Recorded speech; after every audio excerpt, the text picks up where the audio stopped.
الرحمن الرحيم والعصر إن الإنسان لفي خسر إلا الذين آمنوا وعملوا الصالحات وتواصوا بالحق وتواصوا بالصبر. صدق الله.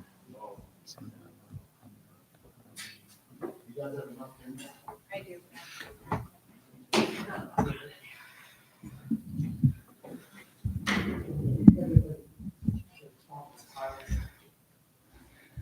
بسم الله الرحمن الرحيم وصلى الله على سيدنا ونبينا وحبيب قلوبنا أبي القاسم المصطفى محمد. اللهم صل على محمد وعلى آل بيته الطيبين الطاهرين. Brothers, sisters, assalamu alaikum. Thank you for taking from your time to come today and listen. And I hope that inshallah we'll all be able to benefit from this workshop. I'll go in a little bit before I start into the actual material of the workshop. I'm going to go through the agenda, what we want to discuss, and how each of us inshallah should approach this and what we should take from it. The general idea is wills, inheritance, and planning for a Muslim family. So writing your will, which is something that, as we'll go through, is something that's encouraged by the Sharia. Planning for, in the eventual event of each of our passing away, what should happen, what we should have ready for that. And that's the kind of planning that we want to do. Because, of course, we know that we're all facing that inevitable truth. And so we need to be ready for it spiritually and have our worldly affairs in order for that eventuality. So inshallah, we'll talk about the fiqh, the Islamic rulings of wills, the fiqh of inheritance, the legal framework for all of this, what we call in the profession estate planning or wills, trusts, and estate planning. I'll leave you with some concluding thoughts that will inshallah tie everything together, and then we'll open it for questions and answers. And hopefully throughout all of this, you'll be kind of writing down all your questions because this will be a lot of information. It's going to be 3 hours. We're going to be going through a lot. So as we're going through all of this, and I hope the mic is catching everything clearly. As we're going through all of this, I want you to think about how each of these things is relevant to you and your family, because we're going to be going through a lot of rules, and some of them might be relevant to you, some of them might not be relevant. So if there's anything that's relevant, if anything that you need more clarification on, if you have any question about anything, just gather those so that we can, inshallah, through the question and answer session, have more clarity about the things that are relevant to our situation and our families. But the goal is to have a basic understanding of the fiqh and the laws of wills and estates and be ready to start the planning process. So hopefully having this understanding of what the Islamic rules around wills and inheritance are, as well as having an understanding of what the legal processes and legal systems are, that will allow us to be ready to start planning and make sure that we have everything in place so that we can make sure that we're all set. We have everything figured out for those eventual cases, any emergency cases, anything that might happen. We'll be ready for it through planning, inshallah.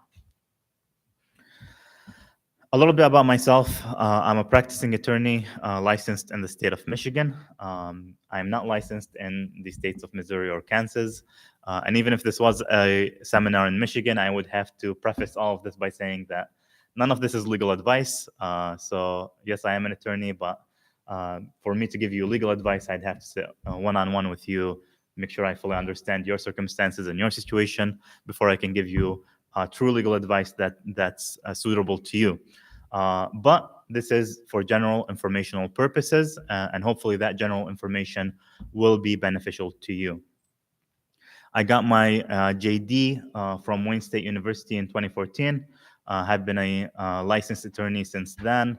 I've been practicing in multiple fields, immigration, business, and other fields, but I've been focusing more and more on estate planning and making sure that we have, as a Muslim community, we have those processes in place that will allow us to put together our Islamic wills, our spiritual needs, together with our legal needs in terms of planning. I'm also an author of several books. Usually, you will find those on Amazon under the pen name Muhammad al-Budairi. The most recent one is The Seal of Prophets by the late Grand Ayatollah Sayyid Muhammad Sa'id al-Hakim. I've also have been in correspondence with the scholars about these topics that I'll be talking about. I've also studied in correspondence with scholars in the seminary in Najaf, on a basic level of seminary education, what we call muqaddimat.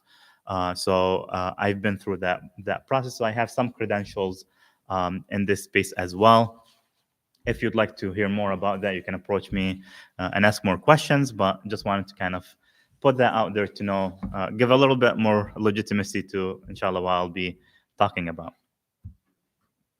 So recently, actually, this year, I started this new firm, Muslim Family Lawyers, which we focus on life and estate planning for Muslim families. So as Muslims, we understand the idea of a will, or a Sharia-compliant will, is what some people might call it. We have this idea that our inheritance should be handled a certain way. When we pass away, our kids need to be nurtured a certain way. All of those things we have and we understand from a religious perspective, but there are also legal rules and laws that govern these things. And there hasn't been anyone that has put together these two spaces and understood them and planned for them coherently, where your Islamic will is something that's solid legally, where your planning for your family is solid both legally and in accordance to the fiqh. To our Sharia and our Islamic rulings. So that's the purpose of my law firm and of this endeavor, to make sure that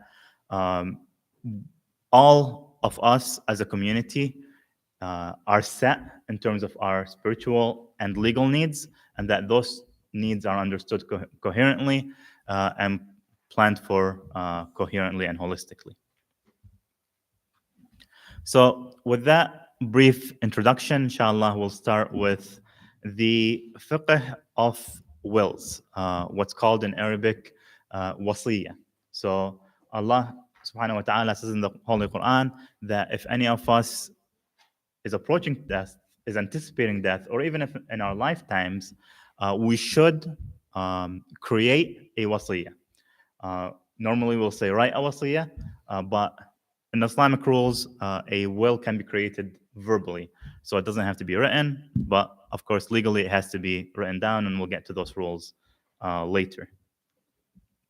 So a lot of people ask me or tell me I need to write a will because it's something that's obligatory, that's wajib religiously. That is not necessarily the case, but might be the case under certain circumstances. So under normal circumstances, it's very recommended to write your will, especially if you have any reason to believe that there might be any risk, special risk to your life. For example, if you're traveling, people usually write a will before they travel to Hajj because historically there were risks associated with traveling, and so it's been a tradition that people write their wills before they go to Hajj. But it's generally very highly recommended. Now, there are some circumstances that will make writing a will wajib, obligatory on each one of us. So if we have any obligations in our lives that we're not able to fulfill, so for example, if we have prayers that we need to make up, fasts that we need to make up, if Hajj has become obligatory on us by our ability to go, but we didn't end up going, it's become obligatory on us, then we need to make sure that that obligation is fulfilled. If we have debts to others, whether it's debts to other Muslim brothers and sisters, to non-Muslims, or whether they're debts to Allah subhanahu wa ta'ala. So any unpaid zakat or khumus, those are all also obligations that need to be fulfilled before we pass away. Now, as practicing Muslims, as believers, we need to fulfill those obligations before we pass away. We actually need to fulfill them as soon as we can, right? If we have the ability to pay off those debts, we should pay them off. If we have the ability to perform the fasts and the prayers that we missed, we should perform them and we shouldn't neglect them.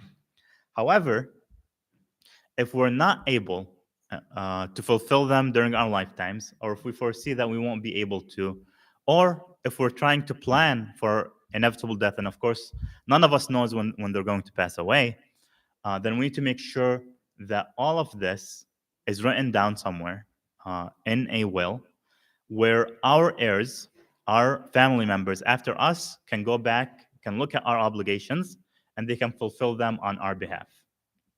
All right? So a will is recommended, generally very recommended. But if you have any outstanding obligations that need to be fulfilled, you need to make sure that you write a will to make sure others fulfill them on your behalf when you pass away. Now, I recently had a discussion with one of the scholars who represents Sayyid Sistani in Iraq, and he pointed out to this one particular istifta, this question that was raised to Sayyid Sistani. And basically, in his answer, Sayyid Sistani says that a will might become wajib if a person's reasonable wisdom and prudence dictates that it's something that's necessary to do.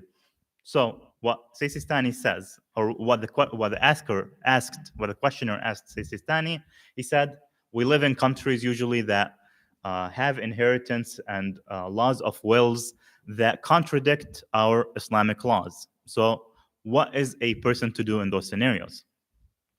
And basically what the answer was is, if a will is going to protect the rights of your heirs, so for example, the rights of your children, your surviving spouse, your parents, then a believer is obligated to make that will. So in our current system, because we live in a country where the court system will go through the laws of intestacy, in which it will divide your property in a way that's contradictory to Islamic laws, it becomes obligatory on us to write a will to make sure that everything is divided the way that Islam wants it to be, so that none of our heirs are oppressed by not getting their due right, as prescribed by the rules of Islam through the Holy Quran and the traditions of the Prophet. Now, someone might say, I don't have any property, I don't really have this as a concern.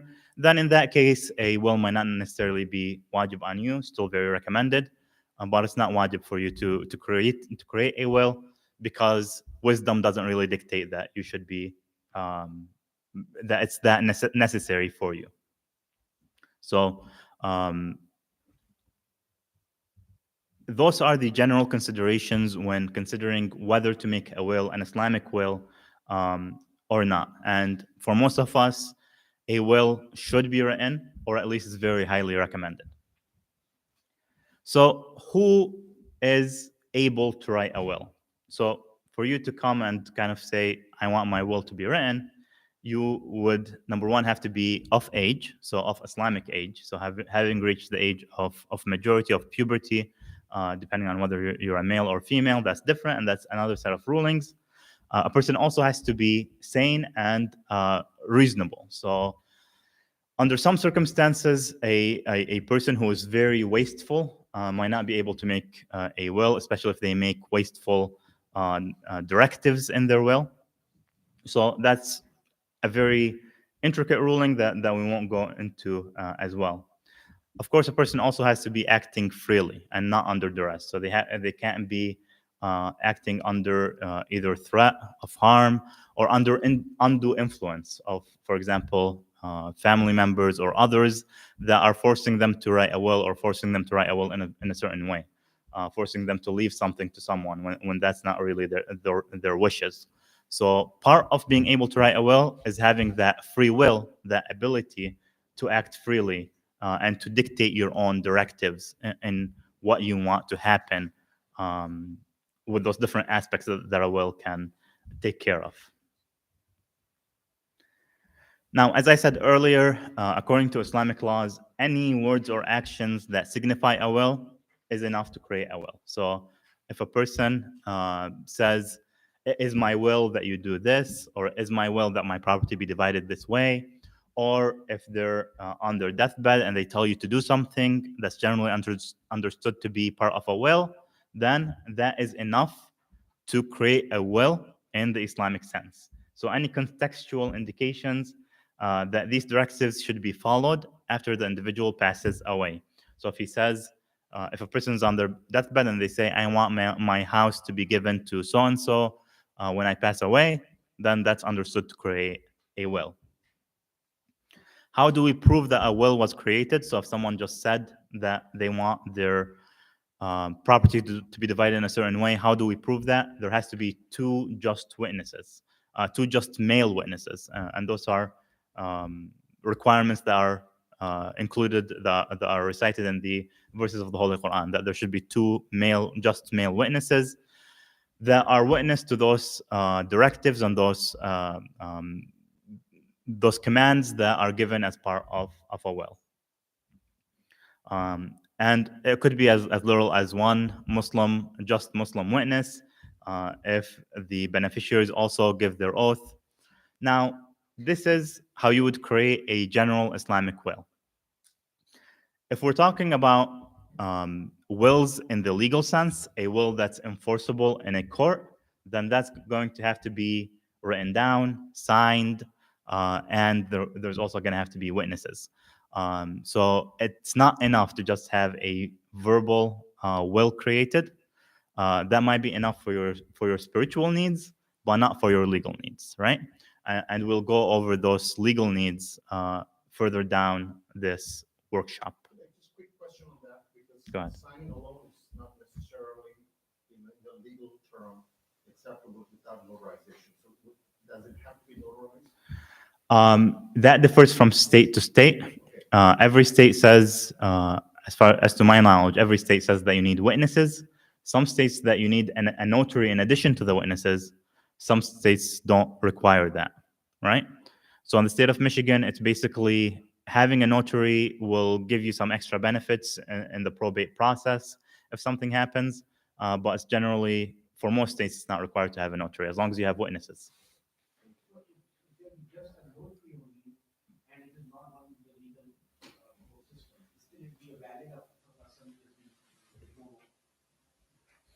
If there's a notary but no witnesses, When there will be a bit, notary will be the result of witness, mhm. and that of the person of the deceased.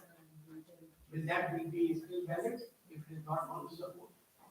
So in most cases, your will go to the court, right? And we'll get to that and later on in the presentation. But whenever there's a will, there's going to have to be a court process, and inshallah, I'll address that later on if that's okay. So we're in modern times right now, right? Mhm. And there are times we were talking about verbal. How about the video? So, like for example, someone wants to say this should happen. If I, in a situation, if I pass away and they make a video of it, be it a female, is that does it hold substance? So Islamically speaking, that could get complicated because it is an action that indicates a will, so there should be a valid will, as long as you can prove that this isn't a fake. Basically, it's not like a deep fake video. So it should be fine as an Islamic will. Legally, it's not a valid will unless it's written down and signed and witnessed. So just a video won't be enough legally. Okay. Good.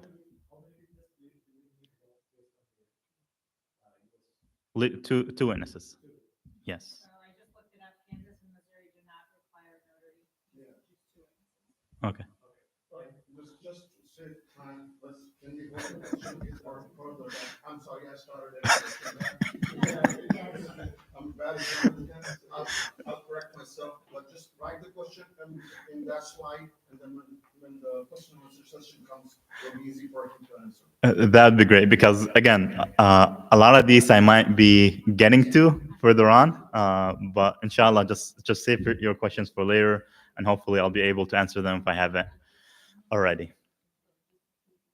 Okay. So in Islam, when a person leaves a will, they can do one of two things with that will. It's either a directive will, where they ask a person to do something, or it's a bequest will, where they divide property in a certain way. So we'll address both of those types of wills. So first of all, a directive will is a directive to do something. So I could ask, for example, my family members for certain things in regards to my burial. So for example, I want to be buried in a specific plot, either a family plot, for example, buried in Najaf, as something that a lot of Shia Muslims do. I might be telling them specifically about debts that I want them to make sure are fulfilled, that they're paid off, or about how I want my children to be raised.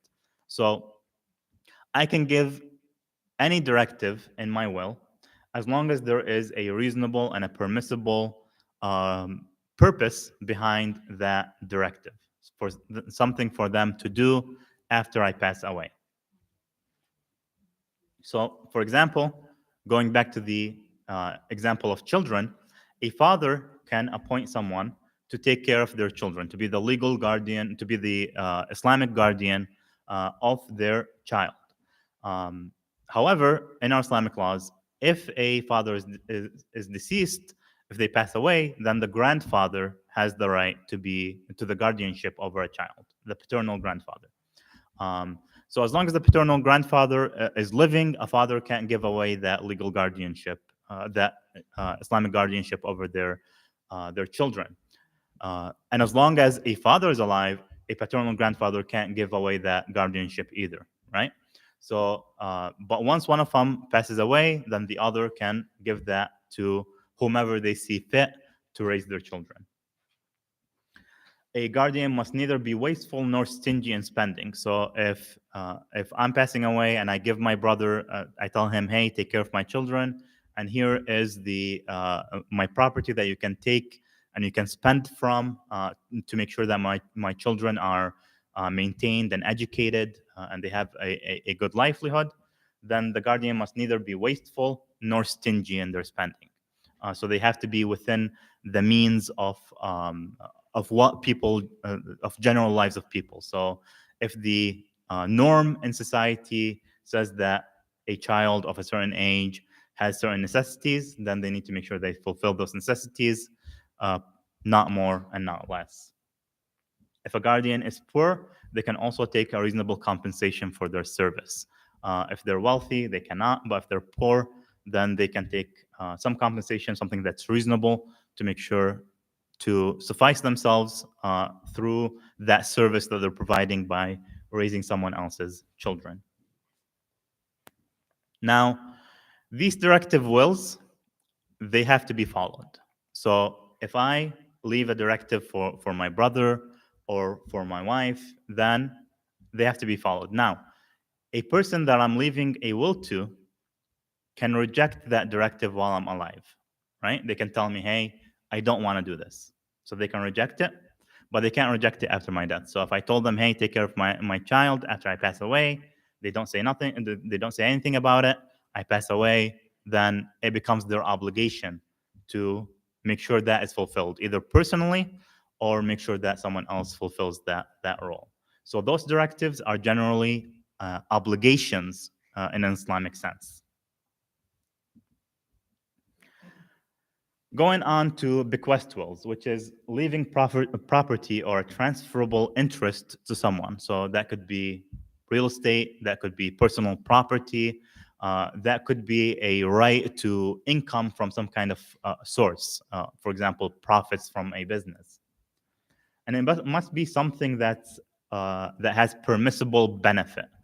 So for example, if there's a vineyard that creates and sells wine, then that might not be a permissible thing to leave in a will. So that kind of directive in a will might be ignored. It can also be a specific item. For example, I can say my car or my laptop or my house, or I can give a general fraction or percentage. I can say 5% or 1/3 of my wealth should be spent in such a way. Now, in a will, I would generally name an executor, someone who would comply with these directives that I'm giving, directives about what they should do or how they should divide my property. This individual must be of age, so they must have reached the age of bulugh, Islamically speaking, the age of puberty. They must be sane, they must be Muslim, and they must be trustworthy.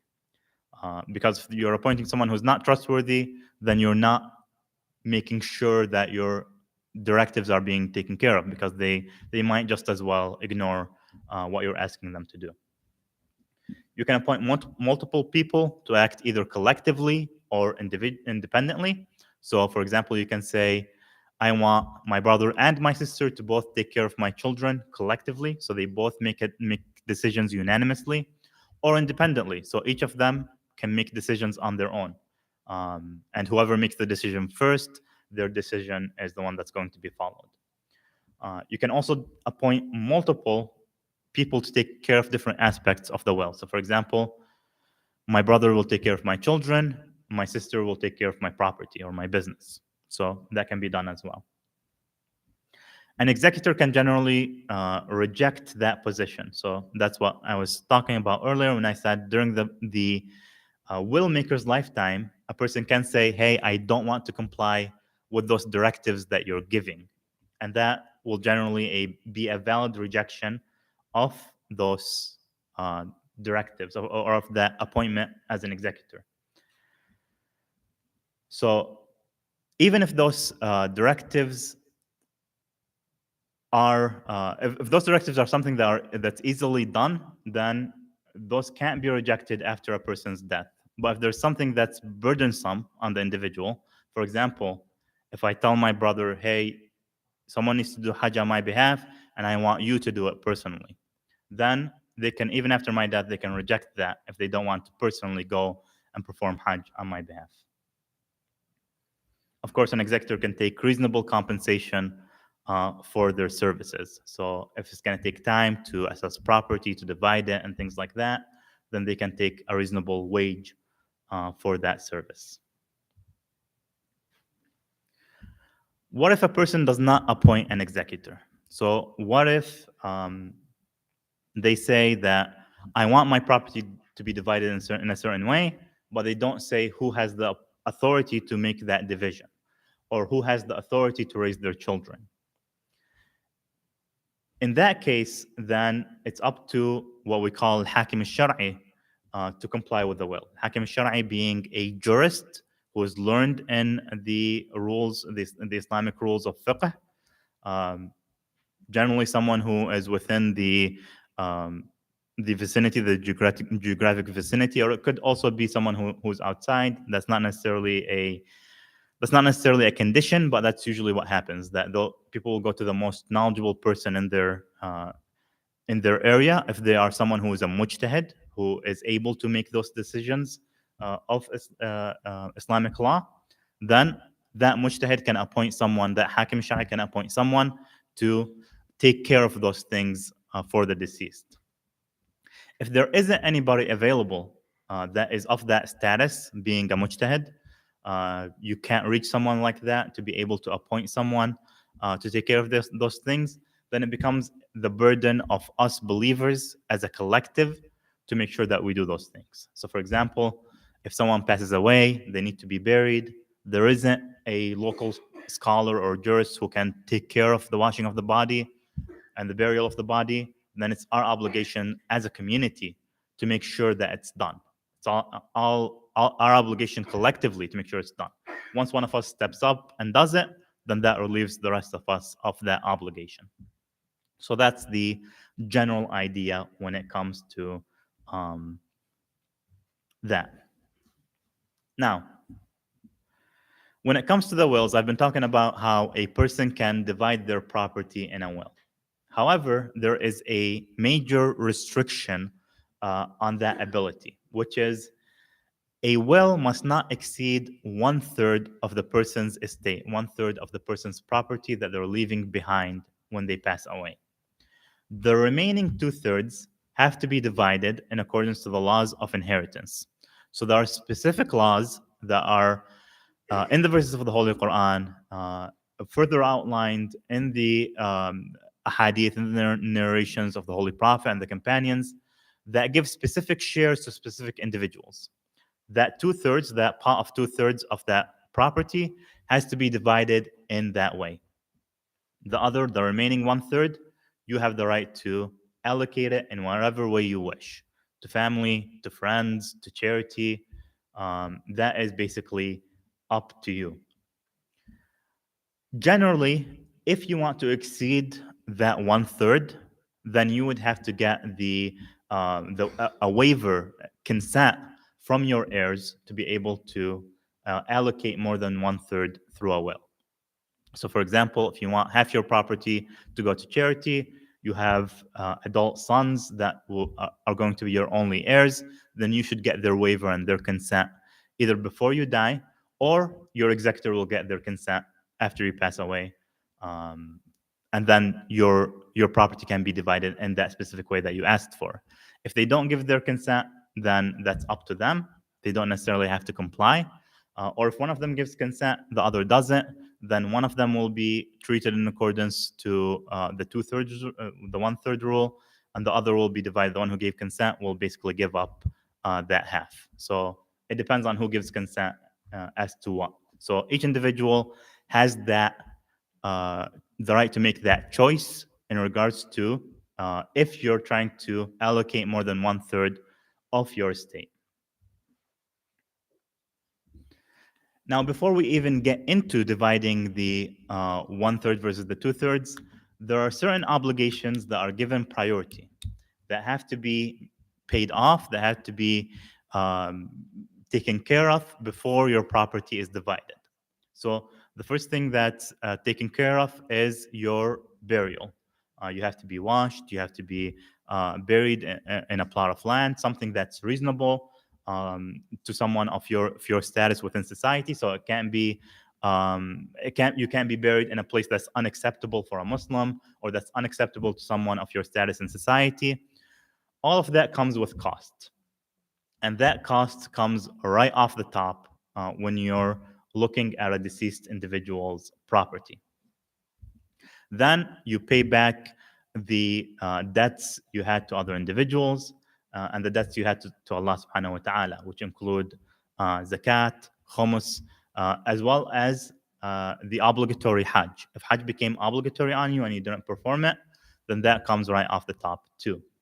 Now, there are other obligations that won't come out from the top that can be allocated from your 1/3.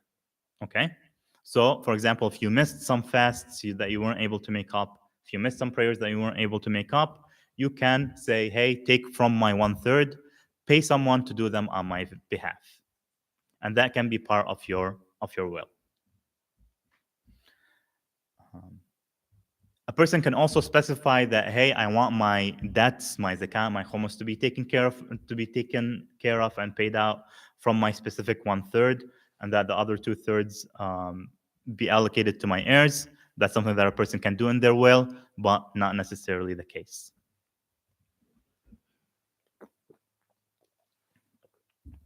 So what should you do with your 1/3? Again, if you're writing a will, it's up to you. You can allocate it in whatever way you want. Now, some people leave it to family to make sure that their family is taken care of. Some people leave it to charity, to a specific charity, or to make sure that people are fasting or praying on their behalf. Again, it's up to you, but our scholars do say that you should follow, again, the dictates of wisdom when it comes to this. So if you have poor family members, then maybe you should allocate that 1/3 to those poor family members, or leave it completely to your family if your family is entirely poor. If your family is well off, then maybe you should invest that in your own spiritual well-being by allocating that to your spiritual needs through sadaqah jariyah, or through individuals who will pray or fast on your behalf. So that comes down to a case-by-case scenario, depending on your specific circumstance and your spiritual needs. So that, in a nutshell, are the general rules of making a will. Now, as we discussed, when you make a will, you can only allocate 1/3 of your property. The other 2/3 has to be allocated in accordance to the rules of inheritance. And that's the next section of our workshop, so that we can understand what's going to happen with the other 2/3. Am I going at a good pace? Too fast? Too slow? Okay. All right. Inshallah. How are you going to talk about that, like 1/3 and 2/3? How it's really calculated, like what is included to be considered? Is it just like I'll come back to that. Yes, because some things are included, some things are not. It'll come up. If I'm not entirely clear, then make sure to raise it up again in the questions to make sure we get enough clarity. Okay. So inshallah, we'll continue with the rules of inheritance with the salat ala Muhammad wa ali Muhammad. اللهم صل على محمد وآل محمد. Okay, so when a person passes away, that 2/3 is going to be allocated to the heirs. Who inherits from that 2/3? There are people that inherit by their relationship, their familial blood relationship to you. For example, children, parents, siblings, and those are divided into 3 tiers. And we'll get to those 3 tiers and who's in each tier.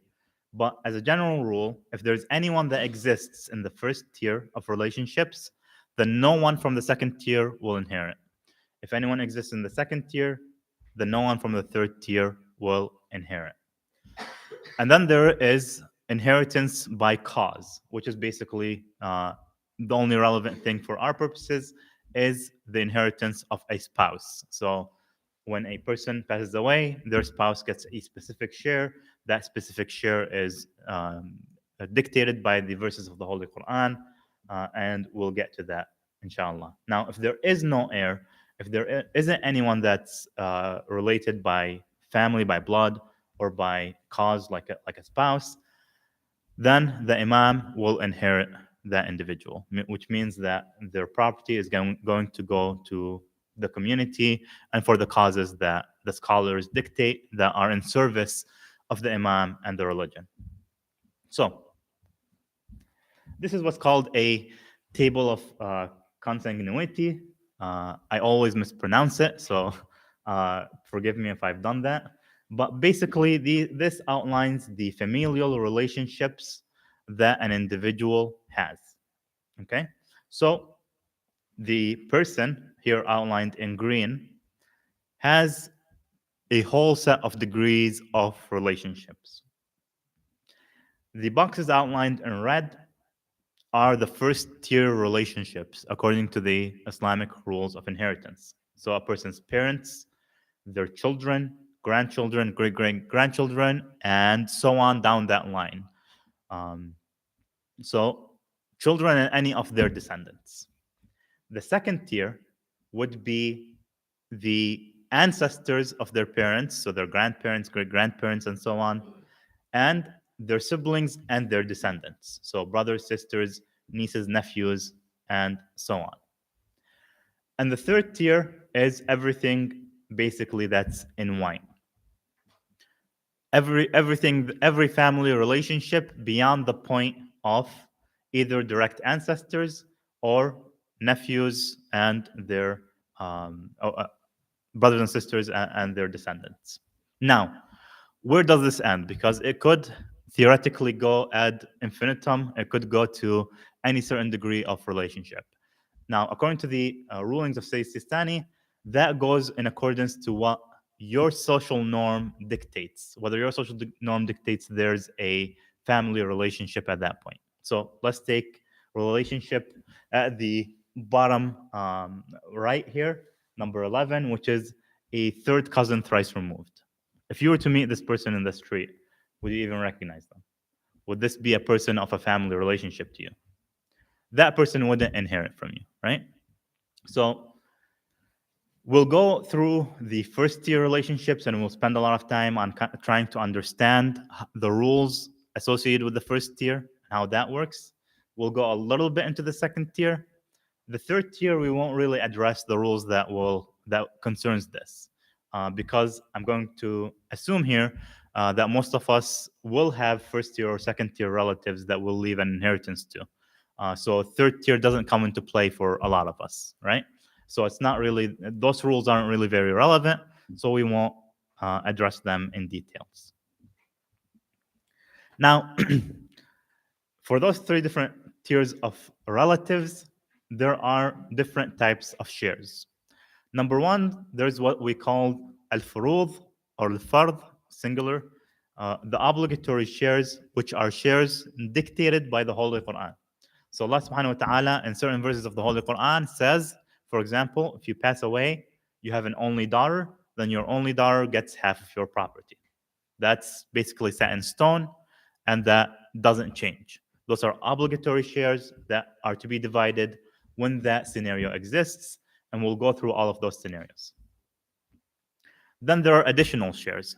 So if your heirs are individuals that have obligatory shares and only individuals that have obligatory shares, then the remainder and your remainder from your property and assets will be divided amongst them through what we call an additional share.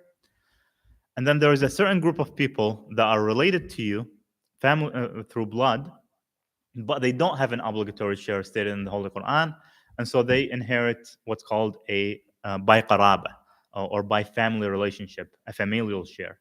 So we'll go through those rules, and that'll become more clear, inshallah. So first of all, we'll start with the obligatory share. So the obligatory share goes into, there are 6 types of obligatory shares. A person either gets half, 1/4, 1/8, 2/3, 1/3, or 1/6, depending on their relationship. And all of this, again, is listed in the verses of the Holy Quran. I debated whether I should put all those verses up there for you guys, but I thought that might be a little too complicated for the purposes of this session. So just breaking them down. So if a woman dies leaving a husband and no children, the husband inherits 1/2. That one's straightforward. If an individual passes away with an only daughter, that only daughter, meaning that there are no other daughters, there are no other sons, that only daughter inherits 1/2. If a person leaves no parents, no children, no grandchildren, but a sister, no brother and no grandfather, then that sister inherits 1/2. 1/4 is the share of the husband if there are children. So you might see a theme here. A husband gets 1/2 if there are no children. He gets 1/4 if there are children. A wife gets 1/4 if there are no children, and 1/8 if there are children. Okay? And then in a future slide, a little bit down the road, we'll go again into rules that are a little bit more specific in regards to the spousal share, how a spouse inherits. There are also circumstances where a share of 2/3 is divided amongst the heirs. Let me just get through these, and I'll get to your question. So if there are 2 or more daughters and no sons, then the 2 daughters will be given that 2/3 and will be divided to them, or those 2 or more daughters will be given that 2/3 and will be divided amongst them equally. Again, if there are no father or mother, no parents, no grandparents, no brother or sister, and no brothers and no children, no grandchildren, then if there are 2 or more sisters, then they're given 2/3 and it's divided between them equally. A share of 1/3 is given to the mother if there are no children and no siblings to the deceased. It could also be given to the maternal siblings if there is no grandfather. And then again, of course, no father, no mother, no children.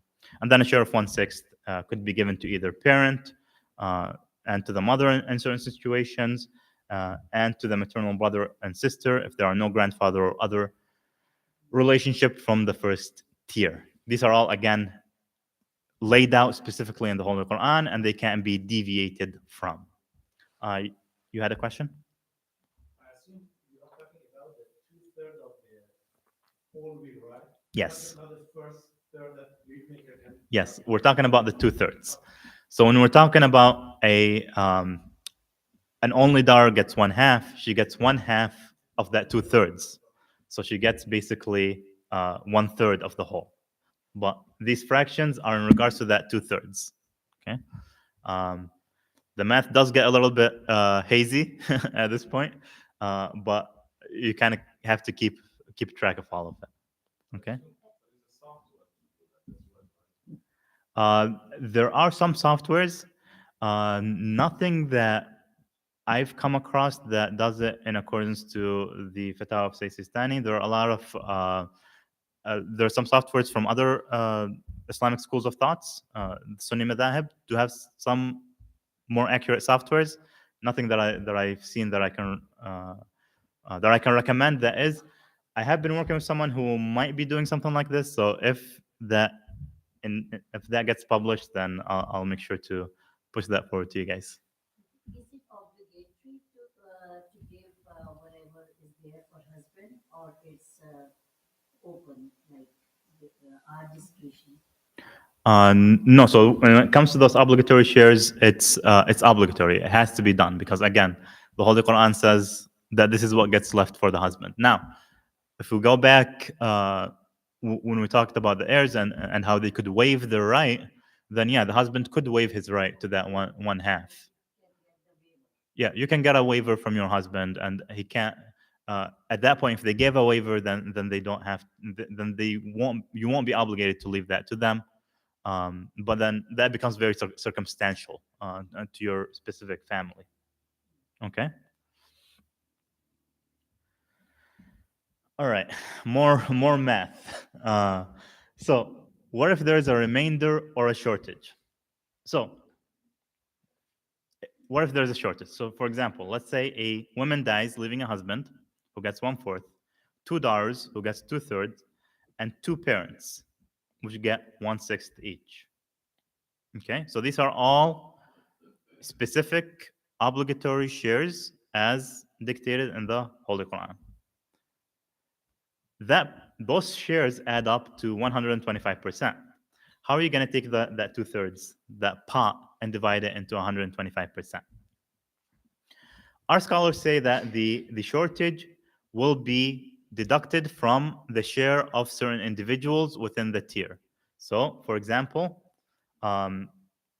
in the first tier, it's going to be deducted from the share of the daughters. So, in this specific example, the husband would get 1/4, 1/6 would go to each parent, and then about 42%, which is the remainder, will go to the daughters. Other schools of fiqh follow something that's called awal, that would divide it differently. But according to our rules, this is the way that it would go. There are specific individuals in each tier that will bear the burden of that shortage. And again, that becomes kind of circumstantial to your to how your family looks like and who you're leaving behind. What if there's a remainder? So what if a man dies leaving a wife, for example, 1 daughter, 2 parents, and no siblings? That ends up adding up to about 95.833%. So there's an additional, 4.1 something percent that hasn't been allocated. Where does that go? So according to our school of thought, that goes to those same relatives, those same heirs, and it will be divided in proportion of their share. So here, 52.5% of the extra percentage goes to the daughter. 12.5%. I'm sorry. So that extra percentage will be allocated between them. So the total amount that the daughter would be inheriting would be about 52.5% instead of 50%. The wife would be getting 12.5, and each parent would be getting 17.6 instead of that 16.6 or whatever it was, the 1/6 that they would be inheriting. Other schools of thoughts schools of thought believe in what's called ta'sib, where these portions would go to distant relatives instead. School of thought of Ahl Bayt doesn't believe in that, and so it gets redistributed amongst those same first-tier portions. Whereas, according to maybe some of the Sunni schools of thought, it might get a portion to siblings or cousins or whoever might be in the second tier.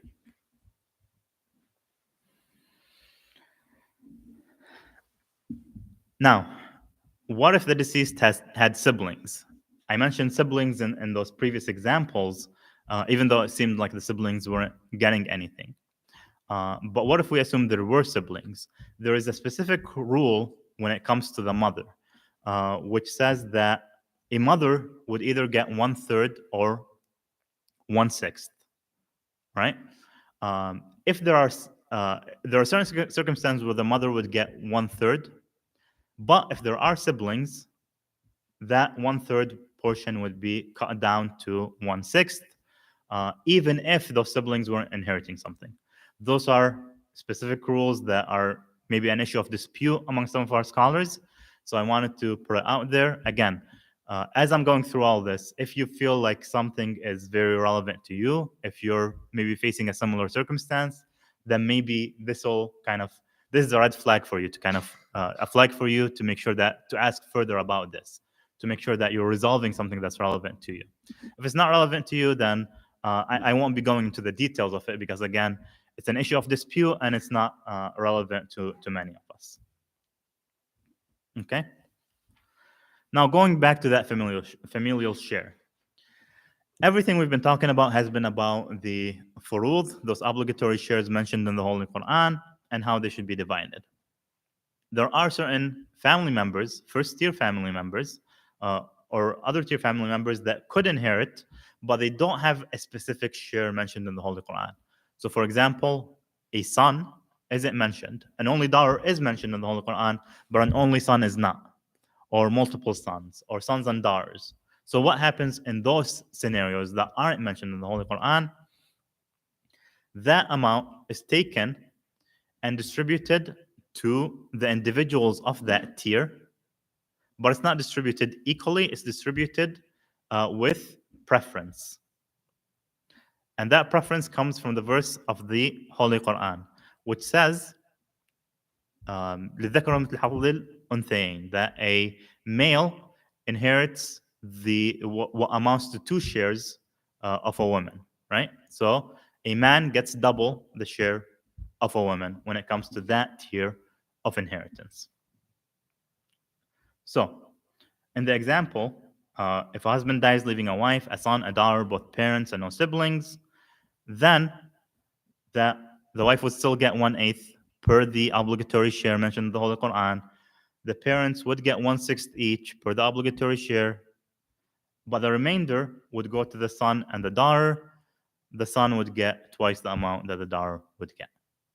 Okay? If it was 2 sons, then each of those sons would get double the amount that the daughter would get, right? So the daughter gets 1 share, a son gets 2 shares, basically. And that goes throughout the different tiers. So if there wasn't anyone from the first tier, if there were brothers and sisters, then the brother gets twice the amount that a sister might get.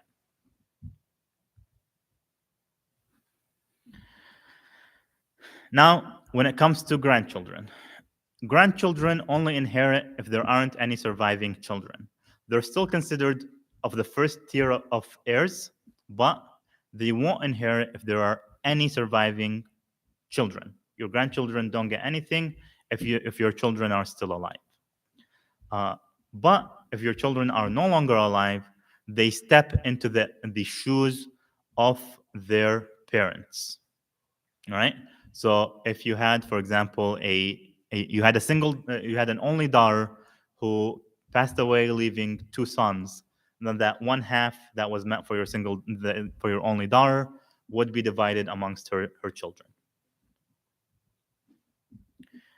Again, there is this idea of gender preference, which is Allah says in the Holy Quran, Allah enjoins you concerning your children, for the male, the like of the share of 2 females. So a male gets double the share of a female. A man gets double the share of a woman when it comes to those specific divisions. Now, there is this additional rule concerning your eldest son, the rule of habwa. Your eldest son gets some very specific items, some personal belongings that are meant for your eldest son. So your signet ring, like my ring right here, that's mustahab to be worn on your right hand, that goes to the eldest son. Your personal copy of the Holy Quran, that goes to your eldest son. Your personal clothes that you wear, that goes to your eldest son, and not relevant, but your personal sword also goes to your oldest son. However, the will maker can give these things to someone else if they want to, but if they don't make such a decision, then the eldest son gets that favor of getting those personal belongings of the parent. That's all concerning the first tier. When it comes to the second tier of heirs, again, if there's a first tier, they don't inherit anything. The second tier does not inherit if the first tier inherits, if there's anyone in the first tier. However, the second tier can change the inheritance of someone in the first tier. For example, what we mentioned with the mother. If they're alive and if the person in the first tier is alive as well. Now, if there's no one in the first tier, there are individuals in the second tier, then it either goes through the obligatory shares that we mentioned. We mentioned some of them, for example, if there are two or more sisters. And if there are individuals that don't have an obligatory share, for example, brothers, then they get divided in a similar way to children. Your property is divided amongst your brothers and sisters, similarly as to your children if you had no children. Third tier, again, is also something that's all of these, the second and third tier, they have intricate rulings. They might not be relevant to all of us because most of us either have surviving parents, surviving children or grandchildren. So for many of us, the second and third tiers aren't relevant. If anyone has a specific circumstance that they want to talk about or ask questions about, then I'll be more than happy to answer those questions if I could, but I won't take any more time talking about those specific shares. Now, those were types of inheritance by family relationship, inheritance by blood. We also said there's inheritance by cause, which comes through marriage. So the surviving husband or surviving spouse gets a specific share. Surviving husband gets 1/2 if there are no children from the current or from a previous marriage. And the husband, and if there are any children, then they get 1/4. So it doesn't have to be children of the actual current marriage, but if the wife that's passed away has children from a prior marriage, then that takes the husband's portion down from 1/2 to 1/4. Same thing with the wife. If there are no children, she would get 1/4. If there are children, then she gets stepped down to 1/8. And again, that can be from a husband's previous marriage. Now, there is one major complication to this rule regarding the inheritance of a spouse. According to our narrations, the narrations of Ahlul Bayt, a surviving wife, does not inherit any share in the land that's left by a deceased husband. She can inherit from the value of buildings, orchards, anything that's on the land, but she doesn't inherit from the actual land that's left by the husband. So you have to go in and assess the real estate, what's the value of the land versus the value of what's on the land, whether it's a building, whether it's trees, whether it's a farm, whatever it is. And so the value of the land can be separated from the value of what's on the land. And that's true in most real estate, as far as I know. It's true in my house. I actually looked it up the other day. In my house, the value of the land is about 25%, the whole value of the real estate. That's not a hard and fast rule, as they say, that could change from region to region. You would have to have an appraiser maybe come out and look at it and compare it to similar lands, vacant plots that were sold in the area, for example. But as a general rule of thumb, most real estate, the land might be, at least in the US, the land might be 20% of the value. Again, that changes from region to region. So, for example, in New York, the land might be much more valuable than the building that's on it, or in San Francisco, or in Najaf. The actual land, the geographic location, much more valuable than the building, whereas in Kansas City, land is probably cheap. The actual building is what constitutes the price. Okay? Going back, a surviving wife inherits from the husband not the value of the land, not from the value of the land, but from the value of what's on the land. So that reduces her share that she would be inheriting otherwise. Go ahead. What about like in Pakistan, we have odd land, growing crops and all that. So that land should be given to the wife, right? What's on the land? Land, like you are saying, any land or just the land of the building? So any land. The wife does not inherit from any land, but she can inherit from what's on the land.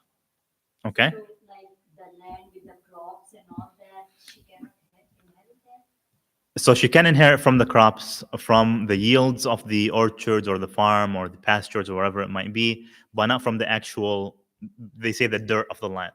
She can inherit from the. So that's a very specific ruling, and that's according to the hadith of our Ahl al-Bayt. Our Sunni brothers and sisters don't have this ruling, but according to all Shia scholars, they agree on this ruling. You mentioned on the land, so any structure that is basically a home or house or any property that, if that been sell, then the land price will be reduced from the actual property and then the land. Exactly, yeah. So the real estate property minus the value of the land. And for us living in the West, you can probably find that on a tax assessment. And that's where I found it for my house. On the tax assessment, it might say this portion of the value of the real estate is for the land. And then you just reduce that or deduct that. And then the wife inherits from the rest. Now, again, for us in the West, that might not be as relevant because we own our homes with mortgages, and that again further reduces the value of what we're leaving because we're not leaving as much if there's a mortgage attached to it. So you take the value of the real property, reduce the value of the mortgage, reduce the percentage that's the land, then you might not be leaving much in terms of that actual share. But again, that's something to kind of keep in mind and either plan for or plan with, depending on what you want to do. And we'll get to some ideas further down the line in terms of how you should allocate your 1/3, whether you should get life insurance, which I recommend for everyone, but we'll get to that. Okay. There are certain circumstances where an individual might lose the right to an inheritance. So there are very specific circumstances where a person does not inherit. They're in those tiers, they share that family relationship, they share that blood relationship, but they don't inherit.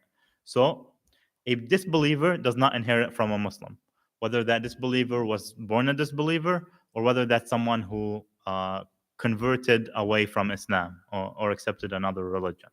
They don't inherit from the property of a Muslim. Also, a murderer does not inherit from his victim. I think that makes sense. And then an individual of illegitimate birth does not inherit from his sinning parent or parents. So that, again, depends on the circumstance, whether it was rape, whether it was consensual, non-marital reproduction that resulted in that illegitimate birth. But those individuals wouldn't inherit. Can you talk about this waiver does not inherit from because the application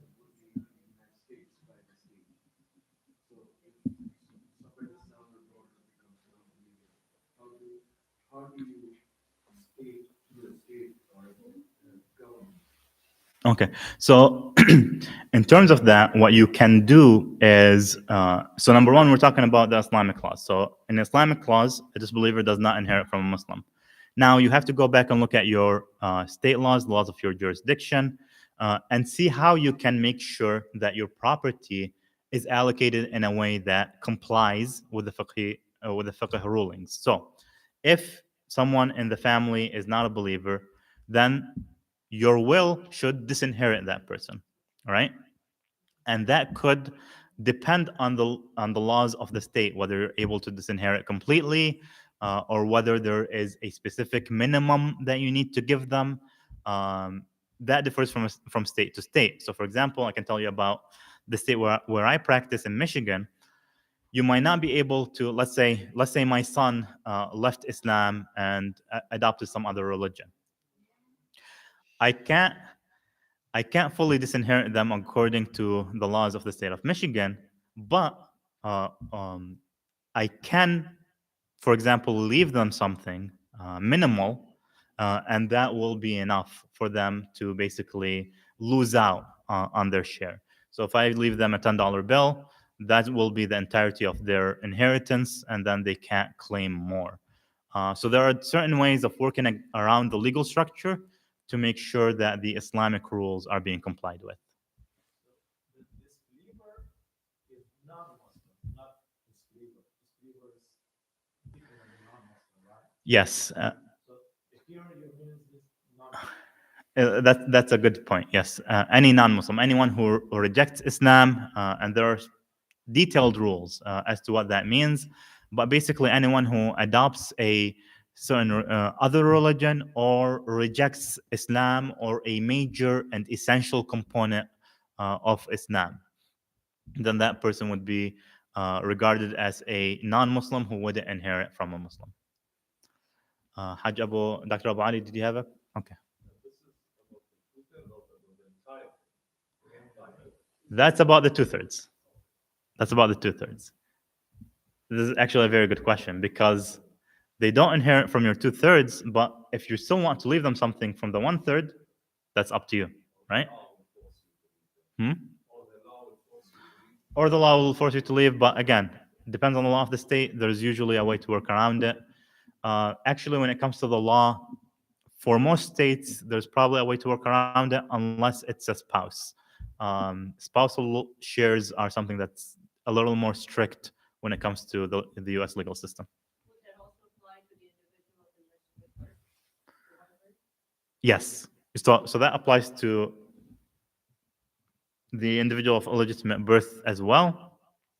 There might be some intricate rules about whether the will was made before or after, and this might be especially relevant to the murderer and to someone who rejected Islam. So whether the will was made before or after, and whether the individual that's making the will knows what's happening, that this person actually rejected Islam.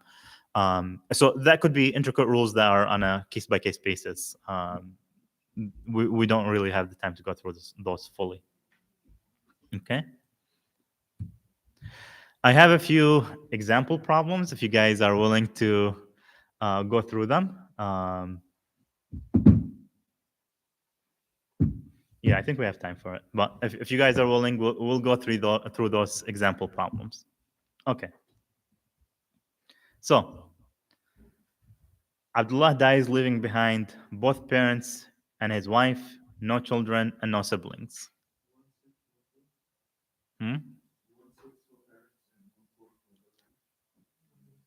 Okay, so 1/4 for the wife because that's what she gets per the furud, marital share, 1/6.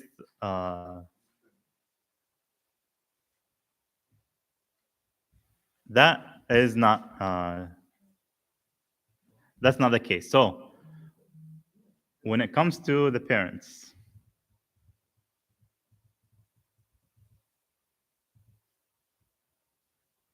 so 1/3 to the mother if there are no children or siblings,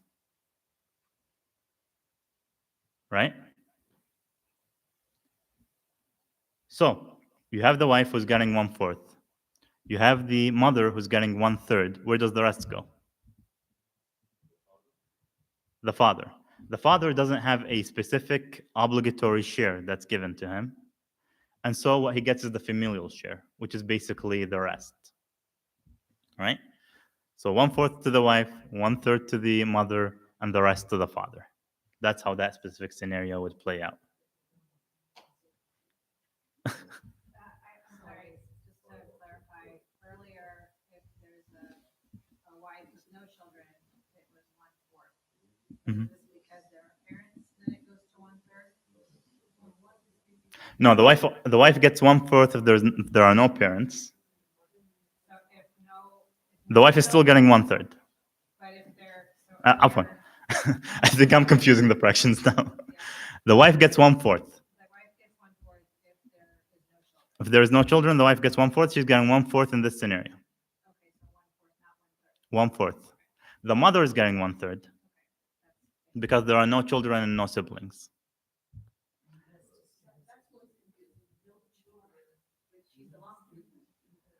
Huh. Small, right? Yes, so we're talking about the deceased, Abdullah. So Abdullah has no children. Abdullah has no siblings, so his mother gets 1/3. Okay, she doesn't get 1/6. She just gets 1/3. Yes, the mother gets 1/3. 1/4 for the wife. 1/4 for the wife. I'm reconsidering whether I should go through these examples. They might be more confusing than they're helpful.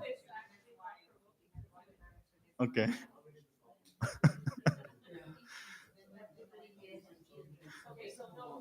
So are we clear with example 1? Okay, we can move on to example 2. Okay. Khadija dies, leaving behind 2 grandsons from her only daughter, Fatima, who is now deceased. Fatima is no longer alive. Fatima died before Khadija, leaving behind 2 grandchildren for Khadija. Khadija dies. She has 4 sisters, but no other relatives. So her only relatives are those 2 grandsons.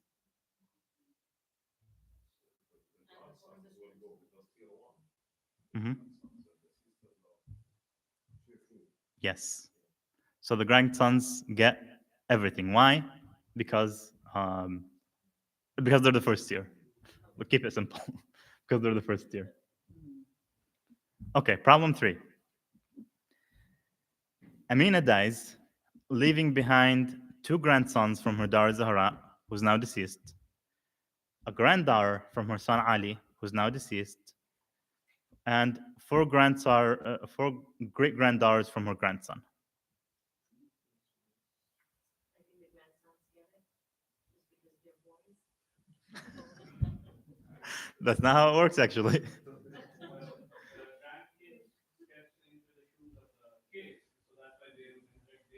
Exactly.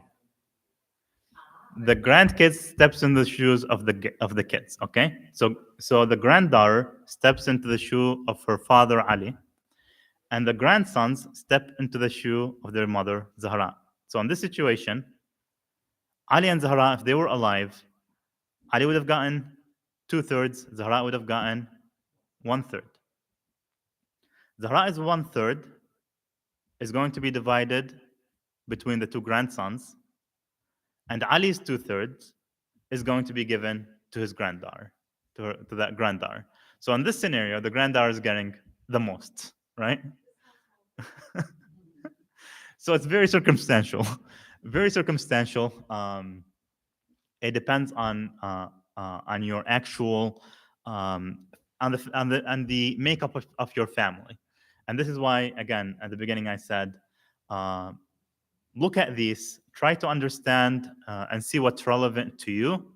If you have any questions about what's relevant to you, and try to understand really how they apply to your specific family and your situation specifically. Because if we try to understand everything generally, we might lose the whole ball. But understanding the specifics of what's relevant, that's a little more doable for everyone. So what will happen in case if one child is deceased and there are more siblings? Mhm. What will happen to the grandkids at that time? Anybody have an answer? person who is deceased, the kids will step in the shoes of the deceased parent. That's not how it works. So if one of the children is deceased, then there is still at least one child, then it stops there, right? That one child will inherit. And none of it goes to the grandchildren. So let's say Ali is deceased, but Zahra is not, then Zahra would inherit as an only daughter. And Ali's children will not inherit because they won't be able to step in because there is someone of a higher tier that's or of a higher level within the tier actually that's stepping in and blocking them from being able to inherit. I think this is very analytical. Does the interpretation of the need gets implication? Does the interpretation of need I'm sorry. For example, like Ali passed away, Mhm. Zora is applying, Zora or vice versa, and Ali inherits everything. And Zora's two kids needs more money. Nothing can be done. So when it comes to the 2/3, nothing can be done unless those heirs within the 2/3 waive their rights. So if they waive their right, out of the goodness of their heart, they give to someone who's in need, that's up to them. And also there's the 1/3 that the maker of the will can dictate in whatever way they want. So there are multiple ways in approaching planning for something like that. This is especially useful if there's someone with, for example, a mental disability, where this person is in need and is going to be continually in need. And so you can maybe get those waivers beforehand, allocate from the third to them beforehand, because the circumstance, and the circumstance is not liable to change. There are different ways of working around it, but when it comes to the specific rules, they don't change without either the person making the will or the heirs giving their consent. Clear? So in general, regardless which tier you are in, if you have, let's say you have $3,000, Mhm. $2,000 has to apply to the rules, but always the 1/3 you can do anything you want with it. Yeah. Regardless, whatever the tiers are. Yeah. So that $1,000, you can do whatever you want. Yes.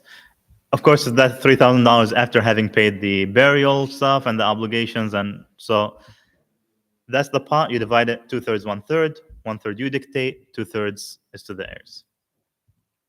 Okay. Sorry, just to Yes. recap. So those expenses, like the debts and everything, your funeral expenses, that comes out from the overall total of Yes. 3,000. It doesn't come out from just the 1/3. No, it comes out from the 3,000. After you take those, then you divide into 1/3, 2/3. Yeah. If you can, as someone who's making a will, you can say, hey, pay my obligations out of my 1/3, but you don't have to do that. So that's maybe a more specific rule for someone who is more affluent, maybe.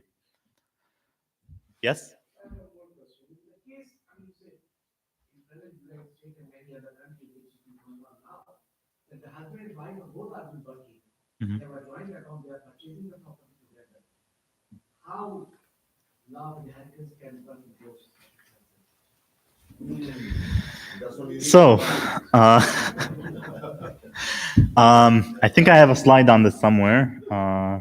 Not sure where, but so just to address this because it's relevant to this what we're talking about. So, when it comes to joint property, number one, it depends on the laws of the state.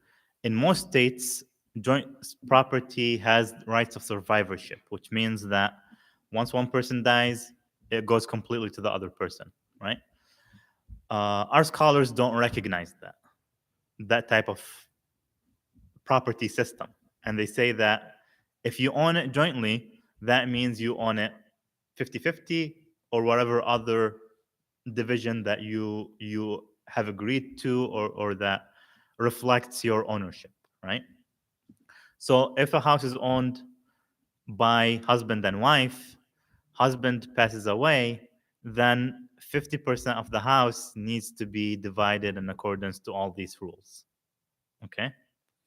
So that could mean that you value the house, you look at all the other assets, and then you divide those other assets to make sure that the house isn't lost. It doesn't have to be foreclosed on or wherever it might be. You don't have to sell the house and divide the proceeds.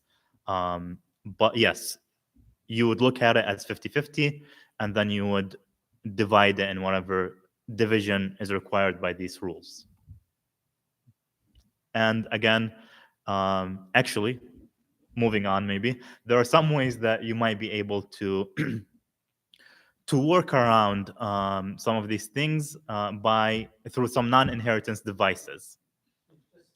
If I want to give the house to my wife and I sell the house for $10 and put it under her name, and then now it's hers. Perfect question. Perfect timing.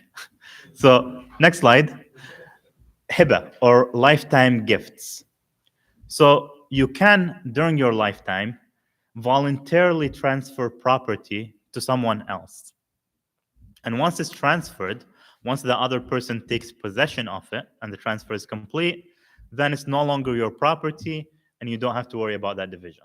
So husband and wife can agree that, hey, this house is yours. It's 100% yours. And so when I pass away, it's not divided. You keep ownership. Or if you pass away before me, then the whole house is divided and I get whatever my share is. Okay?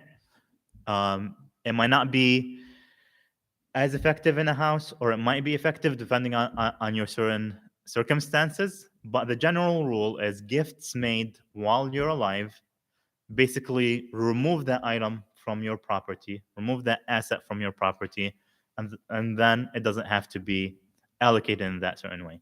So if there's anything that, especially things that hold some kind of sentimental value that you feel like shouldn't be divided in a certain way, whether it's a plot of land, whether it's a certain family heirloom, whether it's intellectual property that you think a certain person should have, then one of the ways that you can make sure that it passes on the way you want it to pass on is get rid of it while you're alive.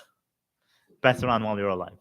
Can you write the will, her will, and my will to make sure that house, depends who is deceased first, the house stays with them.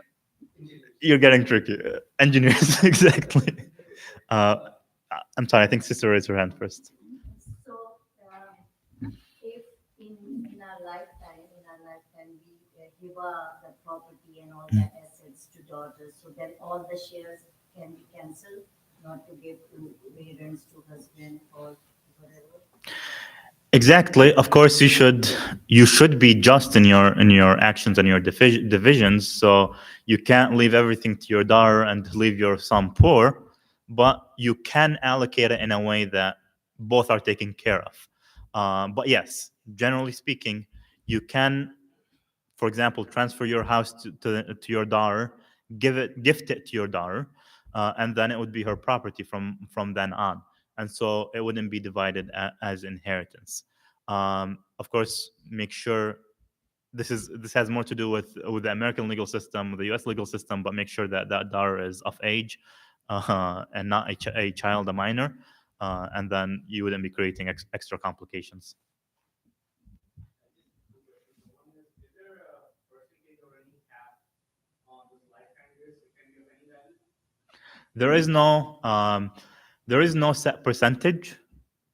It shouldn't be wasteful, and that's maybe some secondary rules that aren't completely relevant. But you can't kind of give away everything and leave yourself poor.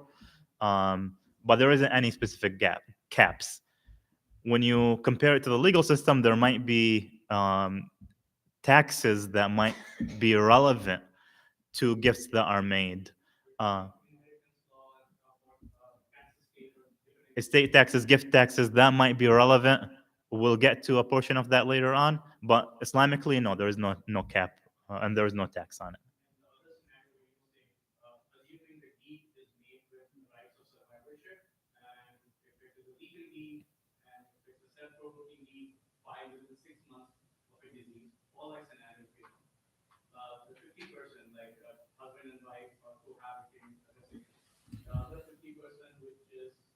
usually say, okay, like, in that we have to take up the land value, or that's it. If I'm understanding your question correctly, yes, you have to take out the land value, because if the husband is deceased, then that's 50%. That 50% needs to be divided. The wife, let's say she gets 1/4 or 1/8, but she doesn't get 1/4 or 1/8 of the land value. So whatever the value of that land is, she wouldn't be getting an equivalent 1/4 or 1/8. So with the 50% she has, rights of survivorship, and not taking into account. Oh, Is that 50% that's hers, right? that 50% is hers. It doesn't have to be divided. She owns 50% of the land, and then she won't inherit any more, but she owns 50% of the land. So there's no problem with that. Yeah, you're correct is the short answer. Other ones would be you dividing according to. Yes. Yes. I think I wanted to follow up on this question. Mhm. That if I give the rest of my 50% of the land and the property on the land to my wife, then 100% of the land and 100% of the property belongs to my wife. Yes. So again, lifetime as a gift, yes, no problem with it. The problem is if you don't plan for it beforehand and you pass away, then it could create those problems. Lifetime, you can give the gift of the land, of the house, of any property, whether it's real estate or not, and it's fine, as long as she takes possession of it. And that makes it a true gift, because if a gift is made and it's, I'm sorry, if a donor dies before the recipient takes possession, then the gift is invalidated. So if I say, right now I'm gifting my car to my daughter who's 1 year old, and I die on my way home tonight or tomorrow morning, then she hasn't taken possession of my car. That gift is invalidated. Okay, so the person has to take possession for the gift to be valid. There are very detailed rules about whether you can set conditions on the gift, and whether you can take back a gift. As a general rule, you can't take it back from a family member. You might be able to take it back from a non-family member. Those are detailed rules beyond the scope of this, but just to keep them in mind. Mhm. The other thing I want to talk about is life insurance. Life insurance proceeds are not part of the estate.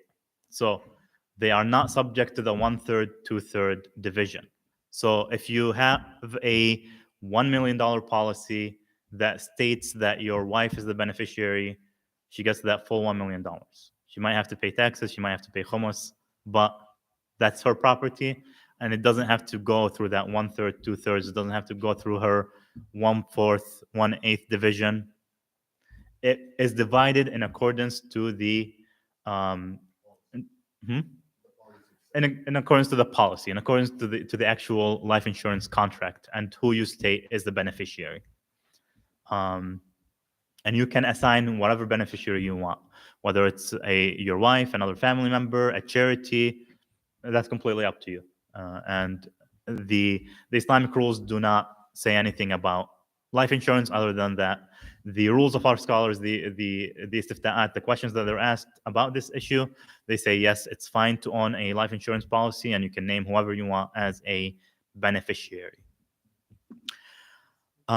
Retirement accounts are a little more complicated, but can be considered similar to life insurance because they are a contract with a stated designated beneficiary. That might be different depending on the type of retirement account, whether it's a 401k or an IRA, or those are still issues that are I've discussed it with some scholars, and we haven't reached a conclusive answer about what should be treated like inheritance property, what should be treated like life insurance. But for general purposes, your retirement accounts usually get paid out before passing away. They're usually structured in a way where they make out most of their payments before a person passes away. What's left is not necessarily significant. Social Security. Is it, when you see the Social Security supposed to go to your wife, is Mhm. that also how this? So Social Security is different. If it goes to your wife, so Social Security doesn't have a, if I understand it correctly, there isn't like a, you're not depositing any amount that is going to be kind of returned to you in a way. Whereas with like a 401k, there are contributions, there are matches, and then there are restrictions on withdrawal, and so it's a very different type of thing. Portion is not included in the Social Security, etc. No, so it goes outside.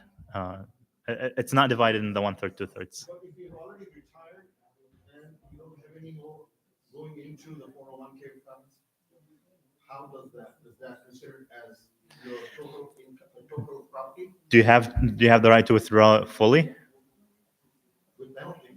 without penalty? With penalty. Mm. So from what I understand, if it's with penalty, then it's not fully yours, and so it will be treated like life insurance. Don't quote me on the answer because, again, like I said, I've been talking to scholars and I don't have a conclusive answer yet. Still fluid. Exactly, it's still fluid. It's not something that they're necessarily very familiar with. The scholars are very familiar with, and it's very complicated. The different types of retirement accounts have different rules, different regulations, and they could mean different things. Okay, no problem. Okay. Before we start the new slide on, can we take a 5 minute break? Perfect. That's I was gonna suggest that. Thank you. So guys, be back at whatever time it is. 43, so. Well, 50, not that 50, 7 minutes. Think we're good on time? Go ahead. On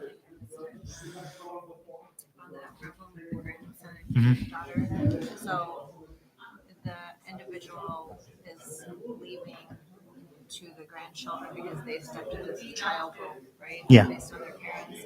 So the mother had 2 grandsons, Mm. and the son had 2 granddaughters. But Mm. because he's the son, they inherit 50%, and then the rest goes to the other. No. Or how did you?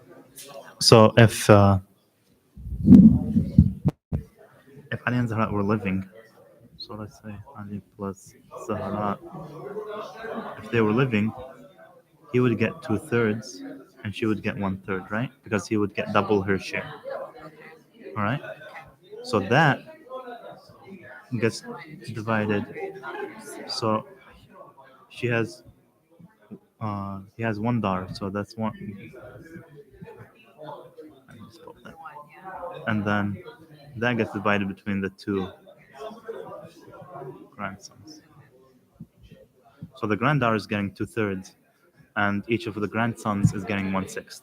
And if the individual, let's say, had parents and children, one son, one daughter, and parents, so the parents are on the same tier. Is that correct? As children, Yes. so you would divide to the rule of like your mother gets 1/3, father Mhm. gets the remainder, If there are children, then the father is going to get a set amount, which is 1/6, 1/6. Okay, I think I got that one right. which is. So if there are children, 1/6 to either parent. Do you know which slide that was by chance? Do I have a number here? I don't have my numbers here. So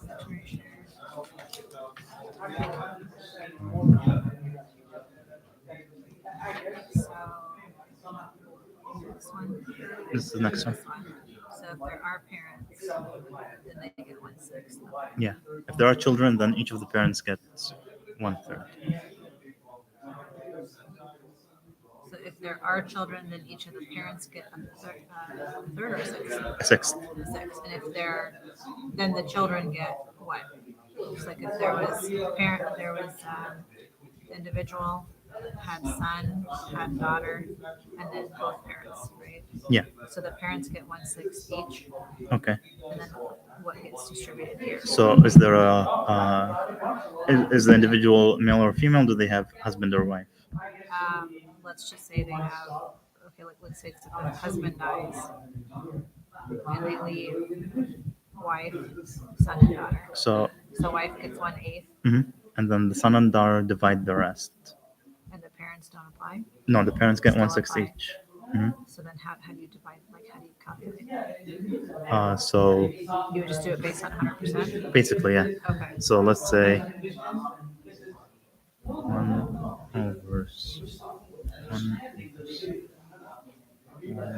1/6. 1/8 is was 12.5. But the son still gets double the daughter?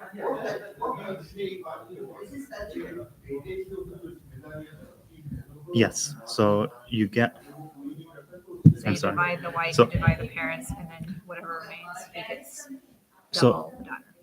yeah. So each of these parents has 1/6. So between the two of them, it's 1/3, right? Two 1/6, so 1/3. Right. So 0.333 plus the 1/8 to the wife, which is 0.125. So that's 45%. Which remains, so then half of that goes to the son. So what remains is 54.17%. The daughter gets 1/3 of that, which is 18% about. So essentially, this is the breakdown then, Yeah. regardless. Yeah. Okay. But 1/3 of what's remaining after you take out these two, not 1/3 of the whole pie.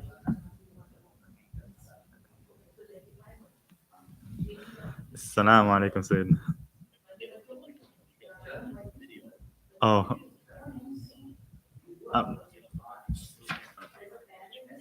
I'm sorry, I was told it's not being podcasted, just recorded.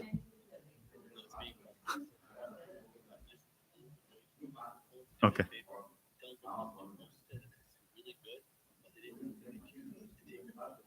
Okay. Inshallah. Yes.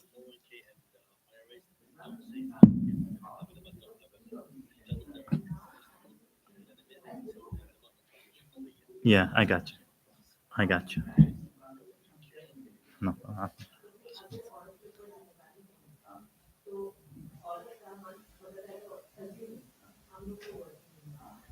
So if on this you have the number ones in Mhm. red, then does it not apply to the twos and threes in red?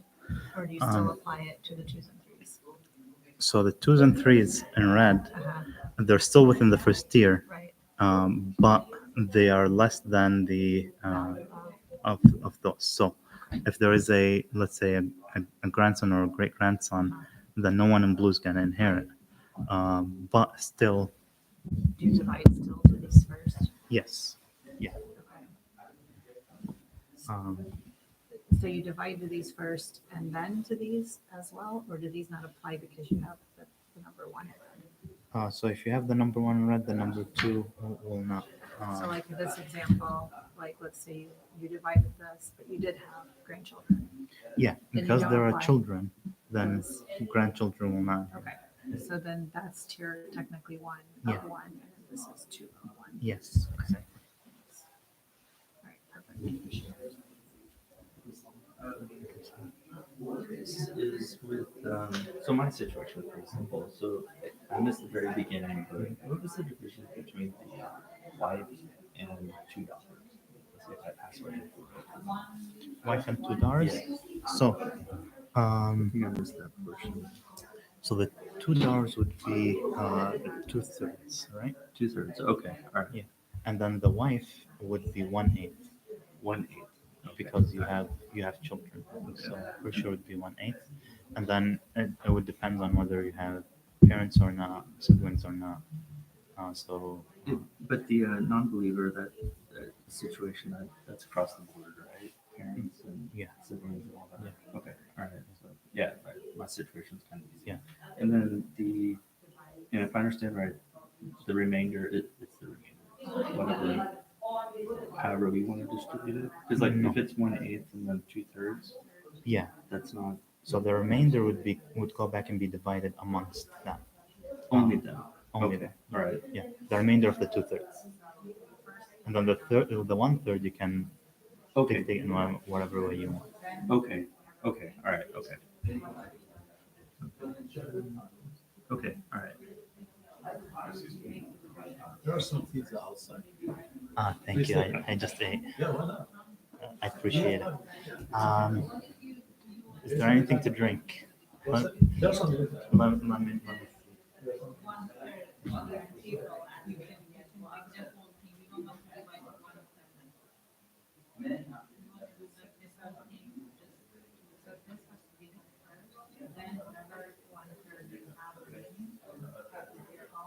me see. So you can say I want the whole 1/3 to the report to my account.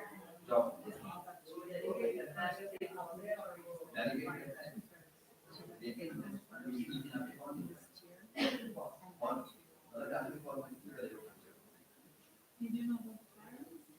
I didn't have a tier. I didn't have a tier.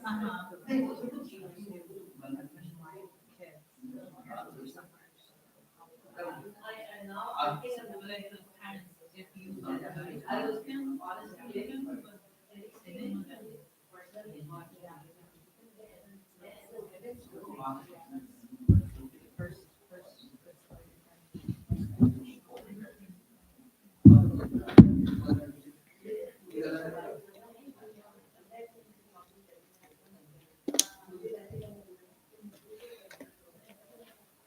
I think you're the only one who didn't get a break. That's fine. So,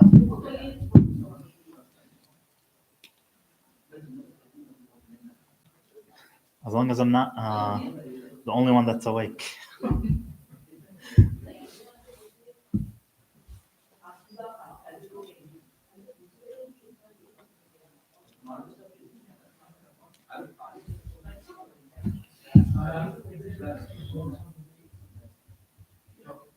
Can I bring you some cookies or something? No, I'm good. Thank you so much. There's a sugar boost a little bit. I'm good. Appreciate it.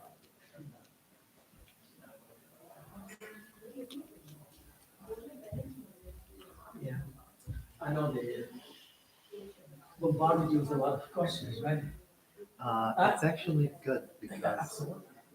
I meant to keep everything until the end, but I feel like this is But it's part of the whole discussion because it's relevant. exactly. Then now I get 3 boys. My oldest is an adopted son from my first marriage, you know. So in order to make sure, you know, I'll teach you, doesn't, yeah, I'm a heba, yeah, I'm a father. Exactly. That's good to know. You know, so, yeah. So because my boys are born here, can't understand why you can't keep money for everything or something, you know. So no, yes. Inshallah, I appreciate that, and I hope that this is giving clarity. Well, it's a clarity and it's like a wake up call. You better make a will. I mean, hey, easy. You liquidate everything you have, and then you split it, you know, except for land, you know. If you're liquidating before you pass away, then that doesn't. I know, you can't do that. But even when you pass away, they can liquidate, can't they? Yeah. And then they say, well, I don't want to deal with my property.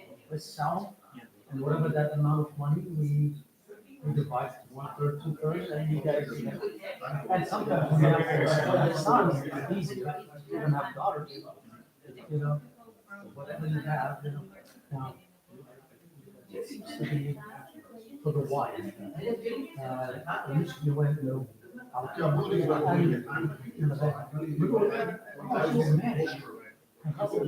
Yeah, I know. Or do you? I know what I'm saying. But then, I didn't have much for you guys, you know. It's just. Her right is not. Yeah. I know, but it's a Quran. It's a Quran, and it's different. That even our perspective on it might be more affected by our that's But he's it's the wife basically needs to be taken care of by the man. But.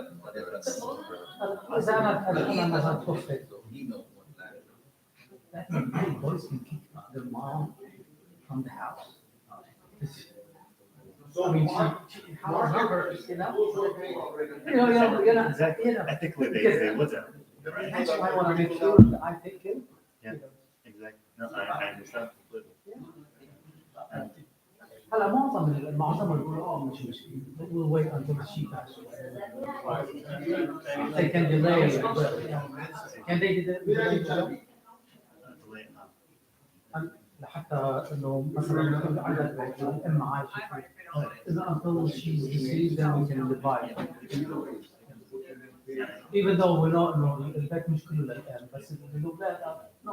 There's the non-Muslims, the general, they have the opposite problem, which is if I leave everything to my wife, and then my wife goes out to get married, is she gonna not give my children that? Yeah. So there's their whole system that they set up is more towards protecting that than protecting the life or هلا in my case because my second انا ما لي اذا اعطيتك كل شيء لا سمح الله انا وهي deceased ولادي ما يطلعوا على شيء. I have to be thinking about all that. So the marriage and remarriage واحد عن جد لازم يفكر فيها يعني. Okay. Oh my. All right. Standing here. Adi, I hope. No, I hope you're not hearing it. اللهم صل على محمد. اللهم صل على محمد وآل محمد. I apologize to you sincerely. I set a very bad example. Sisters, may I have your attention, please? I set a bad example. I asked questions, but then later on it went out of control. So again, my apologies. I shouldn't have done that. But again, there are relevant times when you can ask questions. And I'm sure Sheikh will stop you. I will stop you whenever he feels like it's impeding his progress. So please be mindful of that. Number two, and very important as well, is that when you have questions that you're talking amongst yourself, others who are sitting in front are being disturbed. So please make sure that those people who are talking amongst themselves, restrict it, you can wait it, you can go out of the room, you can do that, but just be very courteous to ourselves so that we can all enjoy it, inshallah.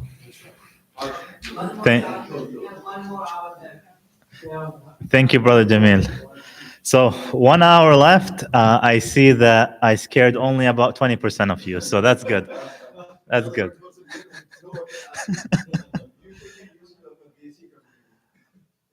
No, I think I think it's a good retention rate. But yes, inshallah, we have 1 more hour. We've gone through so far the Islamic laws of wills and inheritance. Now, inshallah, we'll shift our attention to the U.S. legal system, which, again, I'll preface by saying is different from state to state. It's going to be different on the state where you reside. I am licensed in Michigan. I'm not licensed in Kansas or Missouri. And I understand some of you here are from Kansas and some of you are from Missouri. So it might even be different for different individuals in this audience, what the answer might be. But we'll go through some general principles that apply to almost everyone, and I'll make I'll indicate where things are specifically have different rulings in different states. But with that, inshallah, we'll continue with the laws of estate planning after Salat ala Muhammad wa Ali Muhammad.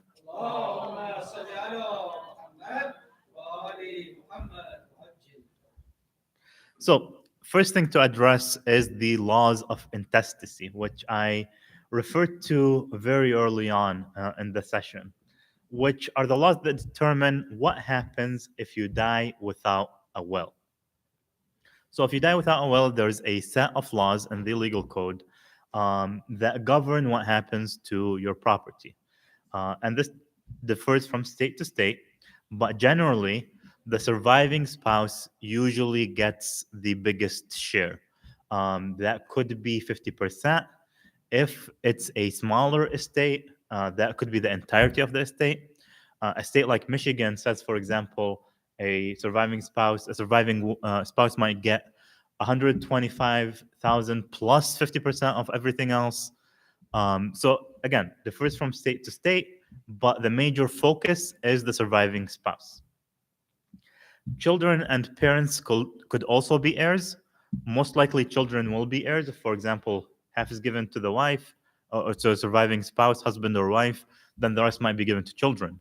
Parents usually might be left out. This again might depend on the size of the estate. Going back again to the beginning of this workshop, understanding that these laws of intestacy conflict with the Islamic laws of wills and inheritance means that we should strive to make sure that the Islamic laws are followed in regards to us, our families, and everything that's associated with us, our assets, and whatnot. Because, for example, in these scenarios, for example, if there are living parents, then they might be left out. If there is no will, they usually would be left out. The children will get a smaller share than they're allowed under Islamic laws, than they're given under Islamic laws. And so someone is getting they're not getting the right that they deserve. Someone is being treated unjustly, as we would say. And so we should prevent that. We should strive to prevent that. There are a few other things that you can address when it comes to the legal system that there aren't necessarily as many specific Islamic rulings for. So estate planning is much broader than writing a will. So part of estate planning is considering what happens if you are incapacitated, meaning if you become disabled, if you become unable to make your own decisions, whether they're your own financial decisions or your own healthcare decisions, if you're become mentally incapacitated.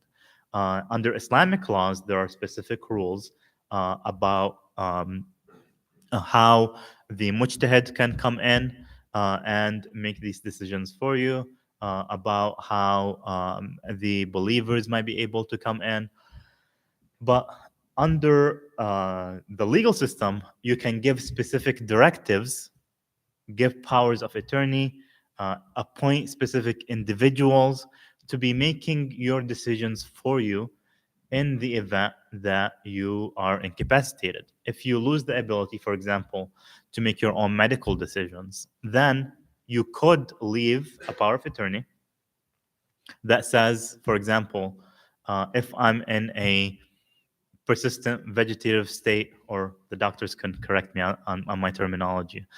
If you are in a vegetative state where you're not able to, where you have some brain function but you're not able to do anything, then do your heirs get to pull the plug or not? Those are specific things that you can plan for, specific conditions, terminal conditions that you can plan for if any emergency were to arise. So you can make those choices and make those plans before that happens. And of course, everyone should have something like that, where they appoint, make a nomination for an appointment of a guardian, or have a durable power of attorney, depending on the state and what the state laws say. Because a lot of instances we see that as people grow older, they might start to lose some of their mental capacity. And at that point, and maybe the doctors in this room can attest to this, the doctors' hands are tied and they can't make decisions for the care of these individuals without someone's permission. Whose permission? Well, you're going to have to go to court for the court to appoint you as guardian, for you to be able to make decisions for your ill parent, for example. So instead of, to avoid this whole process for your family, have a durable power of attorney in place that will allow your loved ones to step in without the need to go to a court to be able to make those decisions for you. The other thing that you can do is leave funeral directives. So again, how your remains are handled where you're to be buried.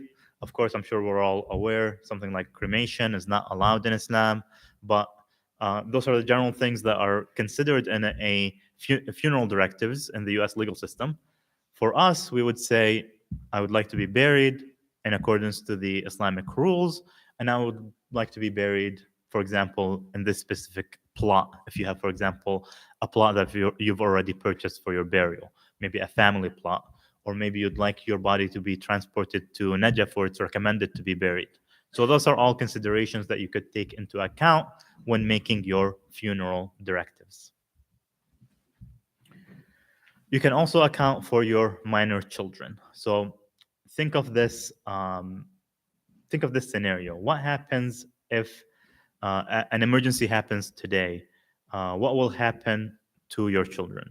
If right now, on your way back home, if on my way to the airport or on the plane, something were to happen to me, and before I get to my 1-year-old daughter, what would happen to her?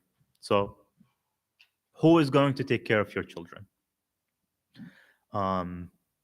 For me, it's going to be my wife because she's with her right now. But if there's a couple here, and I'm not sure if there are any, if there's a couple here that's listening, if they're both away from their children, who's going to step in if they're minor children?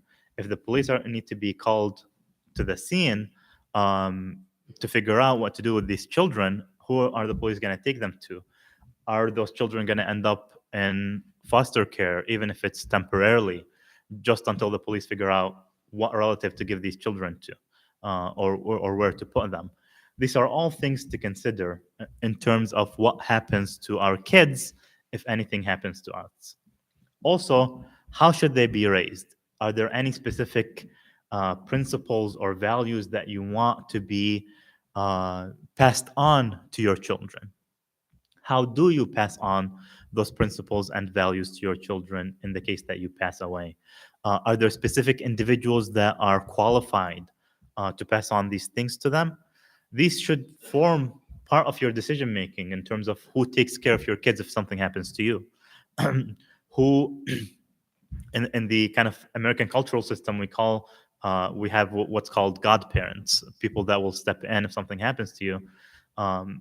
You need to be thinking along those lines. Who are the individuals that can step in, take care of your children, and raise them in the way that you want them to be raised? And of course, how will they survive? So, have you left enough assets for them to be able to grow up, get an education, or not? Have you left a trust for them, a trust fund that might be able to fund their education? And again, like I said earlier, I always recommend life insurance because you can plan for these unfortunate and unseen circumstances where the insurance company is going to step in, pay those proceeds to make sure your children and your family are taken care of if anything were to happen to you. So there's this common phrase and sentiment between estate planning attorneys. We say that planning is for the living. It's not just about what happens when you die. It's about people that are living. It's about you when you're alive, as you grow, the medical and financial decisions that you're growing with. It's about your children and how they would be raised if you're not around or if you're not able to take care of them. And it's also about your spiritual life, especially if you're taking into consideration the Islamic aspect of it. Your spiritual obligations, who's going to be taking care of your debts, your missed prayers and fasts? Is there going to be any sadaqah jariyah that's going to be basically an income of good deeds for you after you pass away? All of these are things to be considered, and it's more than just how property is going to be divided when I die. So let's talk about the probate process. Another common saying among estate planning attorneys is where there's a will, there's a probate, right? Because what happens when you leave a will is that will has to go to court. A judge has to sign off that this is a valid will. that the person named as executor in it can act as an executor, and basically at that point that executor can sign on your behalf, right? Because when you're transferring something like a home, you have to sign on a deed. If you pass away, you can't sign. Who's going to sign? Your name, your executor, and they can't do that without specific authority from a court. So if you have a will, that will be taken to court. The court will validate it, and the executor will be able to act according to that will. The purpose of this whole probate process is to prevent fraud and secure creditor rights. So if someone passes away, so that their identity isn't being used continually, so that all the loose ends are tied by the court, so that no one is claiming that someone is dead when they're not. There is basically a verification process for death, for wills, and for executorships that the probate process brings together. And these proceedings are usually public record. So when your will is being submitted to the probate court, it becomes part of the public record of that court. So this requires courts, lawyers, appraisers, etc. Varies from state to state, but the cost could be about 5% of your assets, and the time could be from about 8 to 16 months for this whole process to play out. But some states, and if I recall correctly, actually most states have a simple or summary or informal probate process. And those requirements differ from state to state. But I'll give you the example of the state of Michigan, where if your assets are less than $25,000, then you can go through a summary court proceeding in the probate court. Basically, just a magistrate judge will sign off on the will, and then everything will proceed much more quickly and much more cost effectively. And most states have that kind of simple or summary or informal proceeding or process for smaller estates. What constitutes that threshold of smaller states differs from state to state. State of Michigan is 25K. State of Missouri, I believe, is 40K. I'm not sure if Kansas has a similar process, but that's something for us to look up, inshallah, and see if that applies to us. There's another thing to consider for some people, which is estate taxes. Estate taxes have had a long history in the United States where they've gone up and down. But generally, if you reach a minimum threshold, then your assets above that threshold are going to be taxed when they transfer on your death. So for a single individual, that threshold is $12 million, doubled for a married couple, so $24 million. Anything over $24 million will be taxed at a rate that could go up to 40%. So you might be paying on an estate of $26 million, you might be paying maybe $1 million in taxes.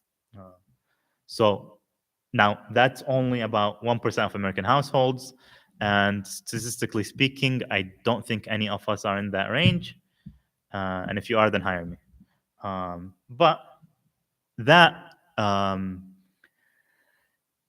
range, that threshold, is set to be cut in half in 2026 because there were laws enacted in the Trump era that are set to sunset. If those laws aren't extended by Congress, then that rate is going to be cut down by half. Still, $6 or $12 million is still a whole lot of money, and many of us won't have to kind of consider it. And for individuals with that kind of assets, then there's going to be some special tax and financial planning that needs to take place. And there will be financial advisors, CPAs involved. So if you are in that range, get the proper professionals to help you with that planning. When you become part of the state, so when you create a state, Mhm. can you not make your children or whoever you want as part of the team of the state, so they have rights in the state? So that is like, it's not transfer, but at the same time, it can have access to. I think you mean a trust, and we'll get to that in a minute. So we'll get to the trust, to the idea of trusts and how they're, what they do and how they're dealt with in the U.S. legal system. But right now we're talking about estate taxes. And again, estate taxes, it's about how much property you leave behind, and if it crosses that high threshold, then you have to start considering estate taxes. Now, this is a political question. It could go up and down. Democrats elected in the next 2, 4, 16 years might change this, might take it down completely to a much smaller number, or Republicans might raise it higher. Political question, could change, but currently, under the current environment, as estate planning attorneys, we're not very concerned about it. There are some states that have specific lower thresholds for their statewide, their state-specific probate taxes and estate taxes. Those could be around the $1 or $2 million range. As far as I could tell from my research, Missouri and Kansas don't apply to that. New York does, Michigan does not, but there are only a handful of states that do have that. And so if you live in those handful of states like New York, Maryland, then you might have to consider that as well. Okay. Will formalities. So when we talked about making an Islamic will, we said you can make it verbally, but we said you can't do that under the U.S. legal system. Under the U.S. legal system, a will has to be in writing, it has to be signed, there has to be 2 witnesses, and there has to be a notary public in some states. And that kind of formality is there for several reasons, including to deter fraud, including to kind of make it a solemn process that is kind of given its due weight. But anyways, those are the requirements, that it's in writing, signed, witnessed, sometimes with a notary, depending on the state. And there is no requirement of language, but if you write it in a language other than English, then it's going to have to be translated because it's going to have to go to court anyways. So if you want to make sure that there isn't anything lost in translation or anything that could go wrong in that process at that point, make sure to write it in English. Save yourself some headache, give yourself some peace of mind. There's something that's not applicable in the state of Missouri. I'm not sure if it's applicable in the state of Kansas, but there's something called a holographic will, which is if you handwrite your will entirely and you sign and date it, then it doesn't have to be witnessed and it can be accepted by the court without witnesses. Whether or not that works depends on the state. It works in Michigan, doesn't work in Missouri. I'm not sure about Kansas. But even then, there are many points of failure with this kind of will because there's a lot more possibility of fraud. Courts will be more skeptical. Judges will be more skeptical. So generally not recommended to go that route. I'll tell you to do it maybe if you have a very, very small estate, maybe to save yourself some attorney fees or wherever it might be. But generally don't recommend holographic wills, but it's an idea that's out there. Depends on the state whether it would be valid or not.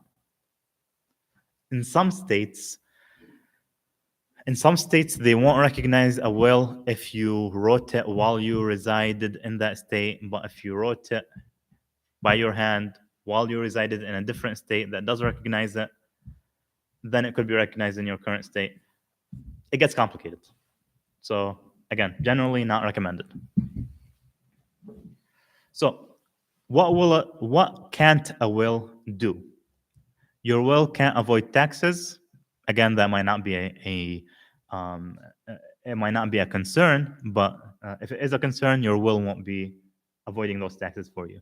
It won't avoid probate, so it won't avoid court processes and the cost and time that's associated with those.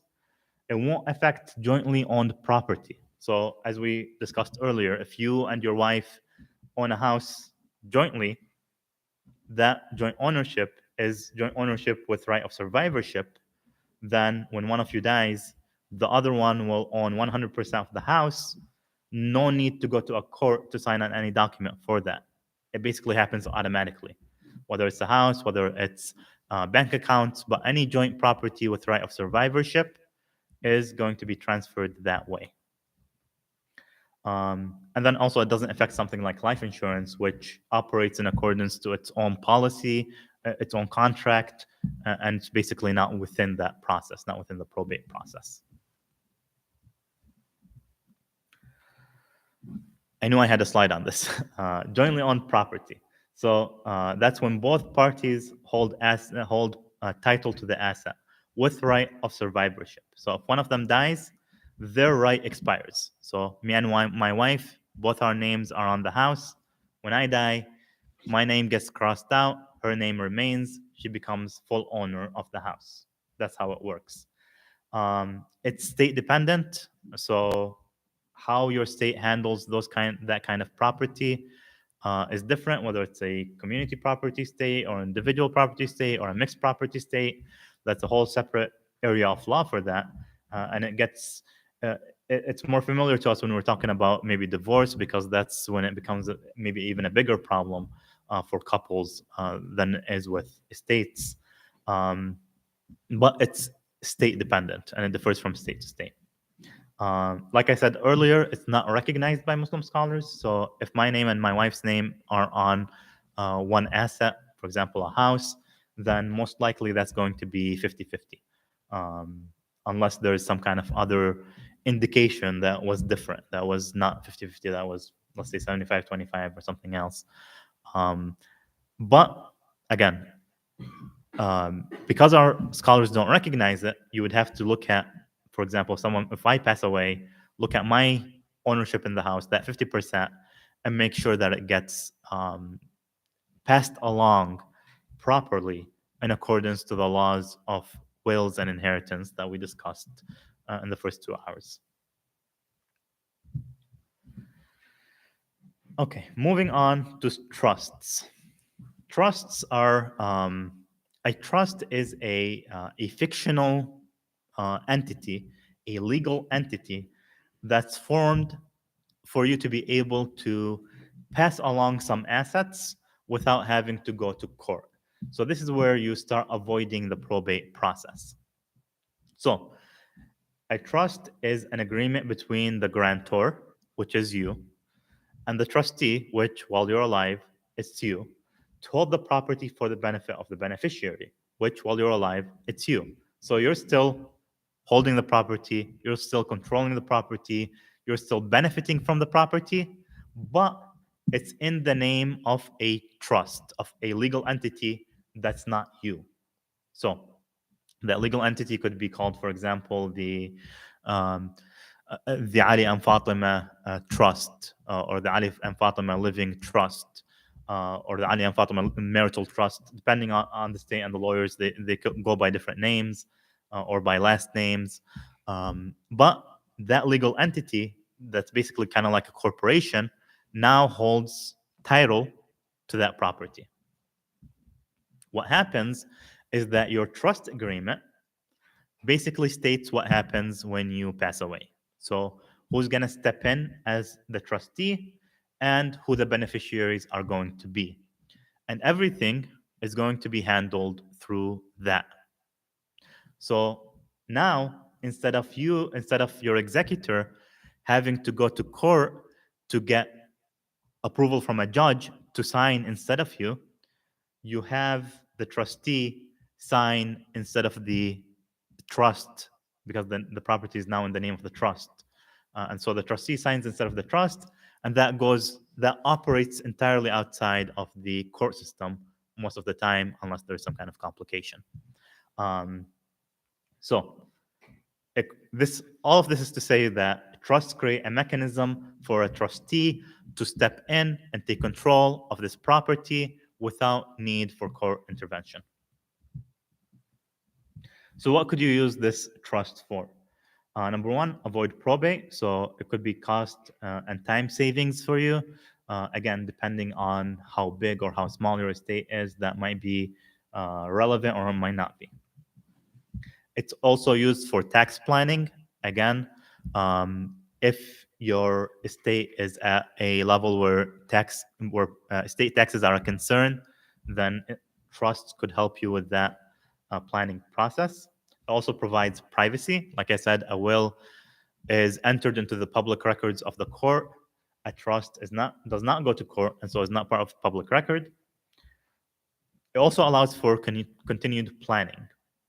So in a will, you could say, for example, my son gets, let's say, all my business interests go to my son.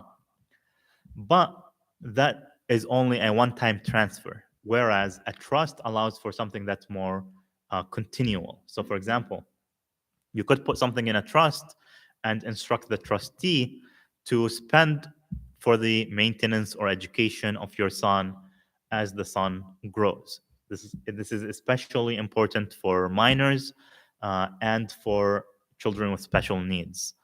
That way, instead of saying, "Hey, my business interest goes to my mentally disabled son," I can say my business interests go into this trust, and the beneficiary of this trust is my child with special needs. So again, it allows for that kind of planning.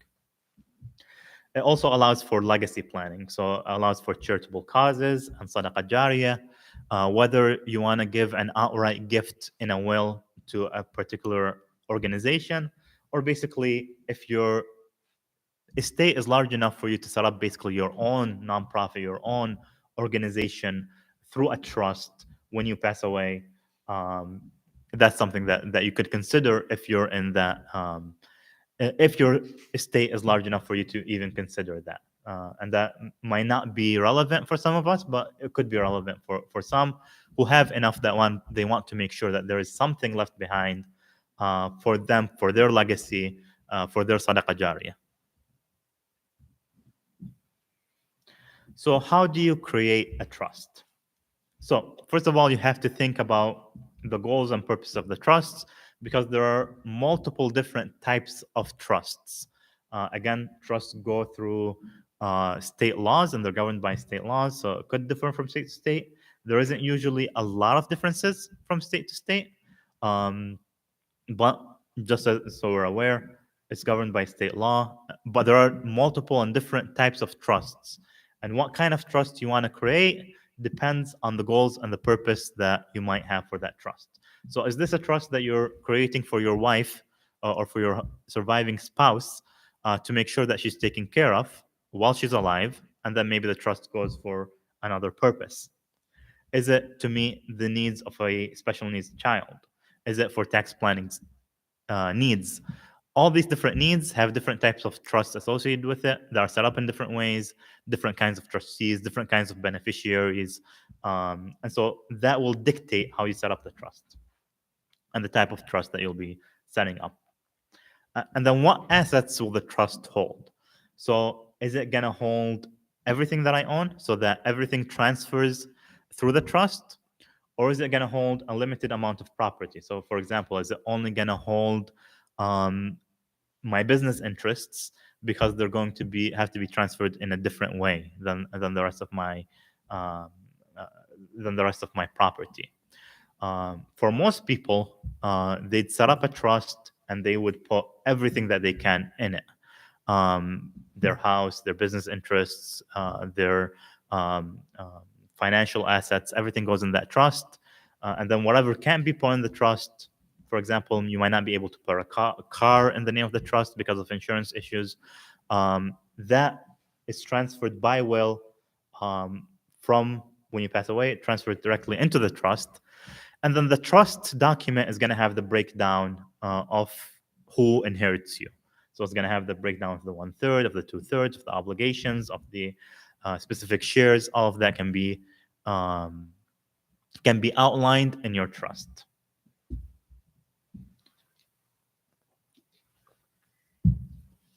The other thing to consider is who's going to be your trustees. So when you pass away, who's going to be taking care of this trust for you? Is it going to be a family member, like your surviving spouse, or your children, or your parents, or your siblings? Is it going to be an institutional trustee, like a bank? If you have certain financial assets that you want to make sure, for example, special needs trust that has specific financial assets, that you need a financial advisor, for example, to be a trustee to make sure that those assets grow and continue to provide support for a child with special needs. That is one of the factors that you might be considering. And then there's something called the trust protector. So, for example, you might say, hey, I want either a family member or a institution to be the trustee, but I also want someone in there to oversee the actual trustee and make sure that they're performing their duties fully in lines with my wishes and my directives, and in line with hopefully the outlines of Islamic law that we've discussed. So maybe it should be someone who's versed in these laws, maybe even a scholar who knows the those rulings and is thus able to kind of oversee and make sure everything is done properly in accordance to Islamic law. And then who are going to be the beneficiaries? That again goes back to your division of your estate, the 1/3 and the 2/3 and the shares. All of that can be again written down in the trusts. What are the assets? House, financial assets, cars, things like that. And what are the trust rules? So a lot of times in the US legal system, when someone creates a trust for their children, they usually say the trust won't pay out until they reach the age of 20 or 30 or 40, and they have specific kind of reasonings for that. When we're considering these things Islamically, then that money needs to be paid to your children when they become, when they're mature, they're baligh, and they're legally able to accept those things, unless there's a reason for them not to be able to accept it. For example, a child with special needs might have a trust that survives longer than their adulthood. So there are specific rules that you would think through and have them apply depending on your specific situation. The other thing you need to make sure you do with a trust is you need to fund it. And funding a trust is sort of a technical term. It means that you need to transfer your assets to the name of your trust. Because without funding, your trust isn't going to do anything for you. Like I said, when you have, let's say, your house in your name, you sign the deed. Your signature is on the deed, right? Or you would need to sign the deed to be able to transfer it, right? You need to sign the deed to be able to transfer it. But if you passed away, then you can't sign. Who's going to sign on your behalf? It would be the executor appointed by a court. But if you want a trustee to be able to step in, then that house needs to be in the name of the trust.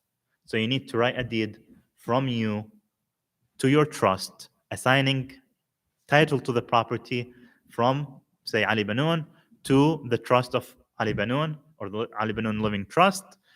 And that way you fund the trust to make sure that the trustee can step in and exercise their powers properly. Otherwise, the trust is not effective. The trust just becomes a stack of paper that's not really doing its thing. And it won't avoid probate, it won't avoid costs, and won't do anything for you. And that's actually one of the big problems that we see as attorneys, is that sometimes people write their trust, but they don't properly fund it. And at that point, if they don't properly fund it, then the trustee can't exercise the control that they need.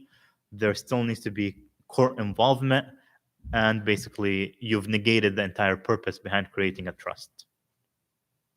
It's not very difficult to actually fund the trust. You just need to sign that deed, pay that fee. In Wayne County, where I live, that's like a $10 fee to record that deed, and that would be enough to kind of save your family the headache and the court process and court costs that would result from the probate process if you want to make sure you have an effective trust. Yes? If you transfer your business to a trust fund, and that includes you, your spouse, and your children, and your business gets sued, so the whole trust gets sued, and then your children and your family get sued, members of the trust. Yes. So what you're asking about is you're looking for a limitation of liability, right? So you can limit the liability through whether it's an LLC or any kind of corporate structure. You can also use a trust to protect your assets, an asset protection trust. That usually how you use that would depend on your situation, and then it would dictate who you can assign as a trustee and who the beneficiaries would be. So if I go with the normal living trust that I described to you, which is I'm the trustee and I'm the beneficiary and I'm the grantor, and I'm filling all those roles, then that's not going to provide a lot of asset protection. To provide asset protection, you're going to have to give up some of that control, right? So you might name someone else as a trustee. And that could potentially be used as a way of creating a separation that would limit liability and that would protect your assets from creditors and whatnot. Physicians usually are the ones that mostly have to deal with these things, especially because of malpractice risks that they have to deal with. But it is a tool that's used, and not necessarily just physicians, but that's one example and a readily available example of who would want something like that. But yes, you'd have to create that kind of separation, and that would provide some kind of asset protection. And so those are some of the goals that, as I stated earlier, thinking through the goals of why you're creating a trust is important. And if that's one of your goals, asset protection, then that's going to dictate the kind of trust you want to create, who you're going to have to appoint as trustee, who the beneficiaries are going to be, etc. Is that clear? Okay. Life insurance and retirement accounts, similar to our discussion when it came to Islamic law. These things basically function outside of the probate and estate process. It's a separate contract. It pays out to whoever the beneficiary is. There might be some estate tax considerations to have, but again, the threshold for estate taxes is so high that most people might not meet that threshold. But these things can be an important part of a holistic plan. So I'll give you an example. For me, I still don't have life insurance. I'm going through the process, but my quote is I'll be paying about $60 a month for a $1 million policy. If I die before the age of 60, my family gets $1 million to make sure that the mortgage is paid off, to make sure that there is money for their education, to make sure that they're taken care of, to make sure that when the primary income of the household is lost, that there's something there for them. And so it could be a very cheap way of buying peace of mind for you and your family. So again, I encourage life insurance for everyone. I think everyone can utilize it as part of their holistic plan for their future. Yes. If we have 401k or retirement, so if you create a fund, can we put that money in that trust? I don't know how it's going to be there, but just all the asset, if you want to put it in a trust. So the 401k or whatever investment, If we get the money during our lifetime. you get the money during your lifetime. I'm assuming you're paying penalties at that point. No, when it gets mature. So what entities can be part of the trust? Like, real I- estate can be a part of. yes, so basically anything can be part of the trust. There are only a few specific things that can't be part of the trust. One of them is maybe a vehicle, depends on your insurer, your state, because it gets complicated with auto insurance rules, not with trust rules. Something like going back to retirement accounts. So in retirement accounts, you're paying, you're contributing to the retirement account. It's being held by some kind of investment firm, right? and you don't really have control without paying a penalty. And you're getting paid that money either because it's an annuity, basically you're getting paid that stipend, that monthly benefit that most people would be spending, right? But it becomes cash at that point. You could put that cash in the trust. Um, uh, you'd put it in a bank account that's in the name of the trust, basically. Or if you take it fully, whether there's a penalty for it or not, you have it as cash, you put it in a bank account is in the name of the trust, you're set. What you can also do for life insurance and for retirement accounts is name your trust as the beneficiary. So if you pass away, the life insurance company pays your trust, and then your trustee would allocate that trust benefit in accordance to the terms of that trust. That's something that you'd be able to do. Whether or not you want to do that depends on different considerations, but generally, just naming the beneficiary is enough. Can we have different entities in one trust, or do we have to have separate trusts for different entities? Like, for example, if I have a property, do I have to have separate trusts for the property versus my bank account? No, so you can have everything in one trust. You don't need separate trusts.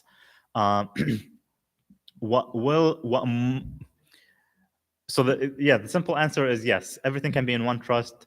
When you pass away, then that trust might be divided depending on different considerations. So it might be divided into a trust for your wife and a trust for your kids and a trust for charity. But generally, while you're alive, one trust is usually suitable for everything. When you get into more complex situations, for example, asset protection or tax planning, then you might need different trusts, because forming different trusts could allow different benefits.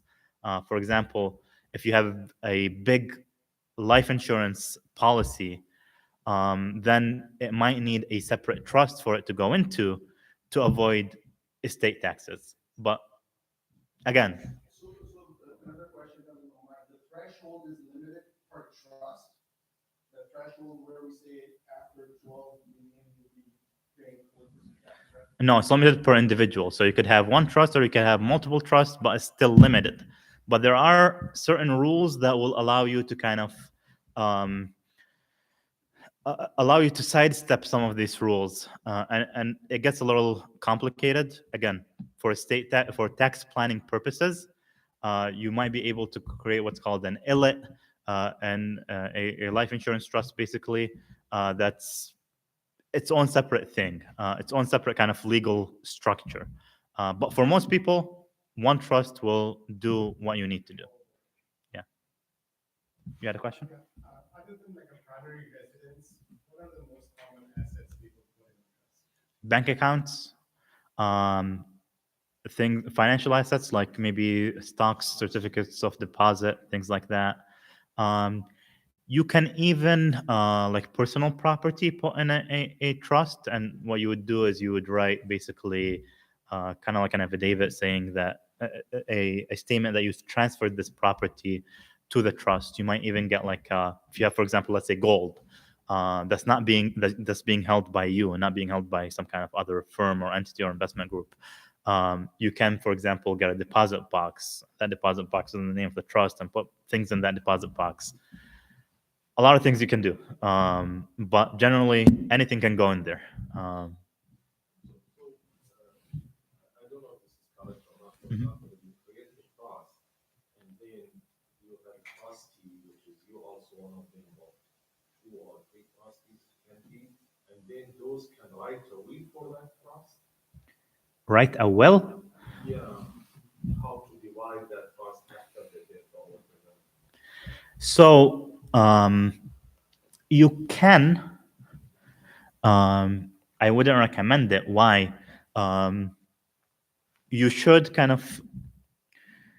Do you trust that person enough to be able to figure everything out and make sure everything is being taken care of in terms of the Islamic laws, as well as your personal choices and preferences? So, for example, that 1/3, where is it going to be divided? So, most likely, you're going to have to leave some kind of instruction for them. And those instructions should be in the trust instrument. and I would give as much detail as possible in that trust instrument. So at that point, basically, you shouldn't kind of just The trustees, let's say, passed away, and okay, how the remaining of that trust is gonna be managed or whatever. the trust instrument should outline everything in terms of how it should be managed, who the beneficiaries are, how much should each person get, and that should be based on the rules of wills and inheritance, Islamic rules of wills and inheritance that we discussed before. Parallel with the will, it's not Yes. So when I discussed the will and the inheritance according to Islamic law, um, your legal will can just say, take all my property and put it into the trust. It doesn't have to give that same division. And then the trust can do the division for you.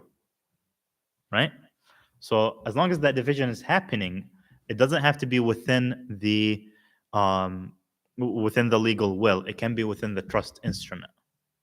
Okay? Is that clear? Okay.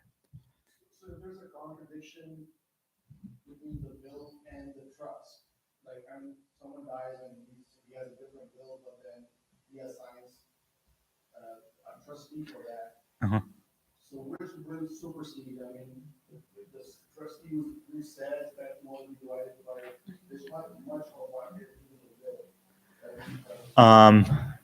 So at that point, you're gonna end up in court, and you might even sue your lawyer for malpractice. So that shouldn't happen. But if that does happen, then there's gonna have to be some kind of court process to adjudicate. The trust might end up winning over the will, because if it's funded properly, if it's not funded properly, the will is always gonna win. So circumstance based, case by case based, and try not to make it happen. So that means will has more power. I'm just trying to understand, like you said, that you can either do a will or a trust, right? You wouldn't do a will or a trust. The will is the basic. You could do the trust is another level on top of the will that will allow for more control over the assets, that will allow you to avoid some things like the probate process or estate taxes. So will is first step. Second layer is the trust. And then that could be more and more complex depending on your planning needs, depending on the size of the estate. And I mean, again, this could get more and more complicated with more nuances added with each question. In majority of the cases, will and the trustee written or dictated by the same person who owns all the assets. Yes. So that there would be coincides with the application or execution. Yes. Unless you write them at different times, or you write your will yourself and have a lawyer do your trust, or you try to do it yourself and not necessarily understand fully the interdependency between the two. But if you're going through this process correctly, then there shouldn't be any contradictions, is the bottom line. Your 401k and other stuff that your life insurance to the trust, right? Say that again? Can you, like, so your 401k, if Mhm. you don't have it, you're still investing, but then you like pass away, could that be part of the trust? You could name the trust as beneficiary, if that's what you mean. So in a 401k, if you pass away and you're still investing, let's say right now, if I pass away tomorrow, my 401k would have my wife as the beneficiary. She would get everything. I could change that to put it at the trust, as the trust. There might not be as many reasons for you to do that. You could just name her as the beneficiary, and it would just transfer like that. And again, that occurs outside the whole probate and estate system, but it's just an additional tool to consider in your planning. Make sense? Okay. So we've we're almost out of time.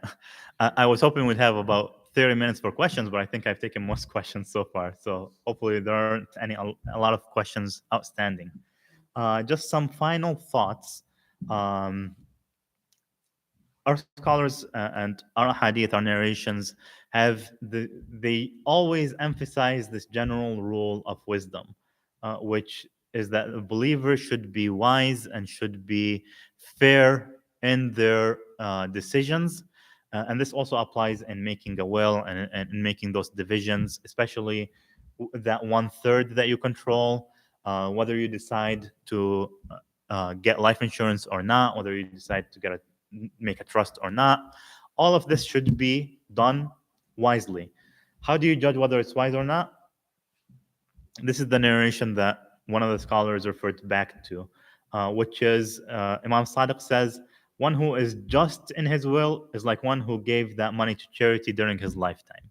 So if you're just and you're for example, there are your family needs that money, but you wanna have your third go to charity, don't do that.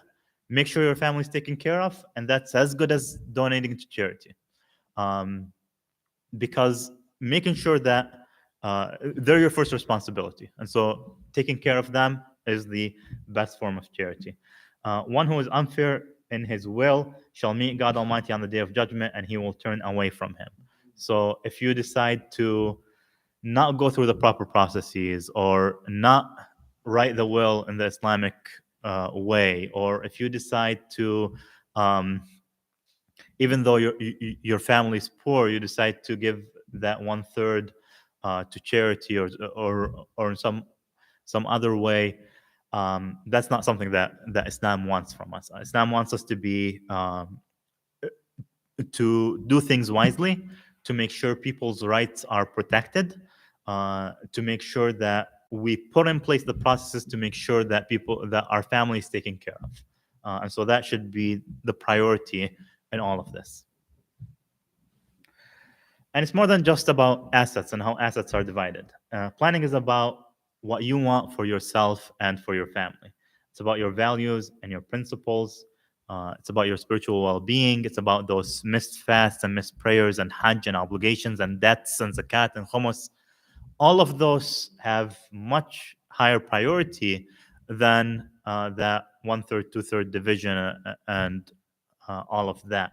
So that spiritual well-being and the upbringing of your children and who's going to raise them and how they're going to raise them, if you can leave something for that and leave your children with a good upbringing, that's actually much better than anything that you might do through a will or a trust.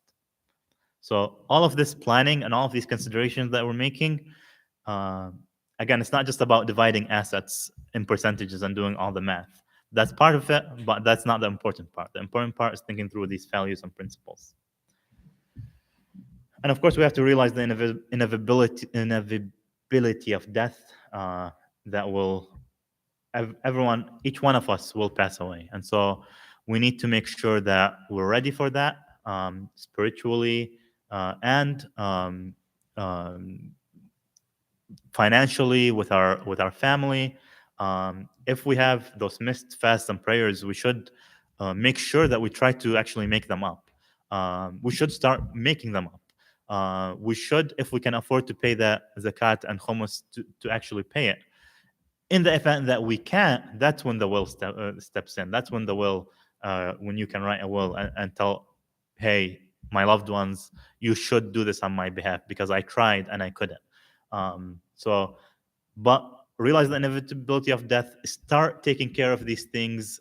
Start making up those prayers and fasts as soon as you can, and then make sure that it will be taken care of if something happens to you before you're able to get to it.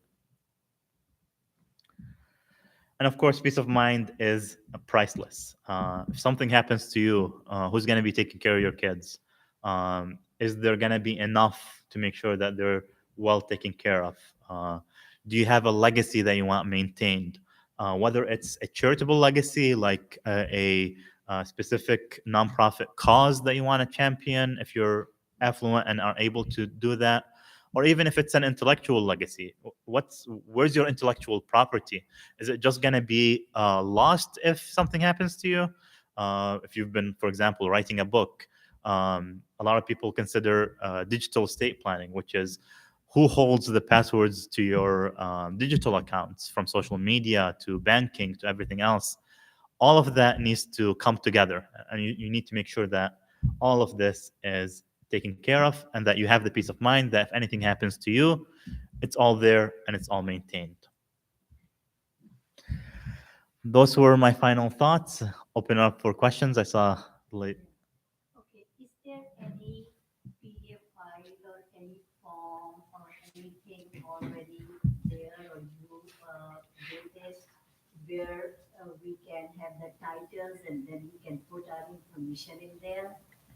And the second thing is that the language should be professional or technical, or it should be just the way we having conversation and we put it there. So two things to create a document. So number one, the language should be technical. It should show formality, because the law does emphasize formality. In terms of an actual form, so everything that I presented has been very complex, I think. I mixed myself up sometimes with the math.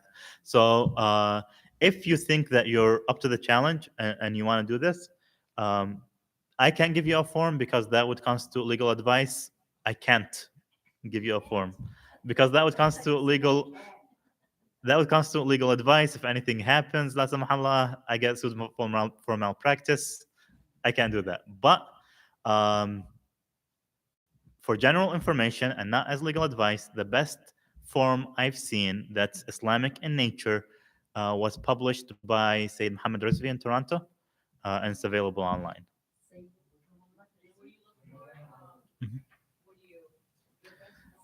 Sayyid Muhammad Rizvi, alislam.org, al-islam.org. It's available online.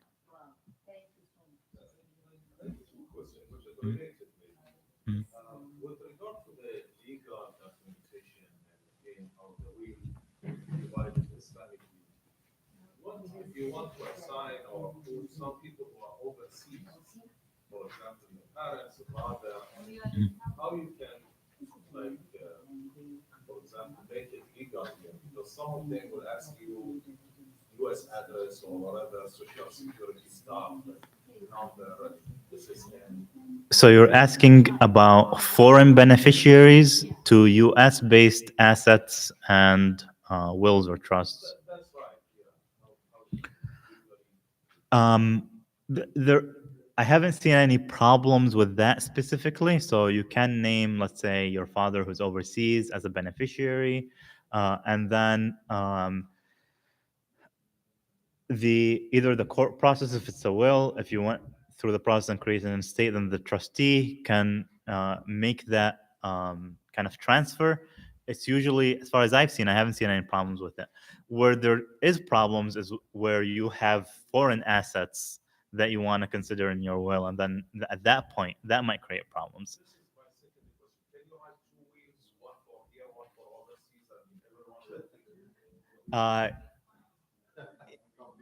everyone? It's complicated, but generally, yes, as long as those two wills kind of talk to each other, because there are rules about if you create one will and then create another, then your second will is going to override your first one.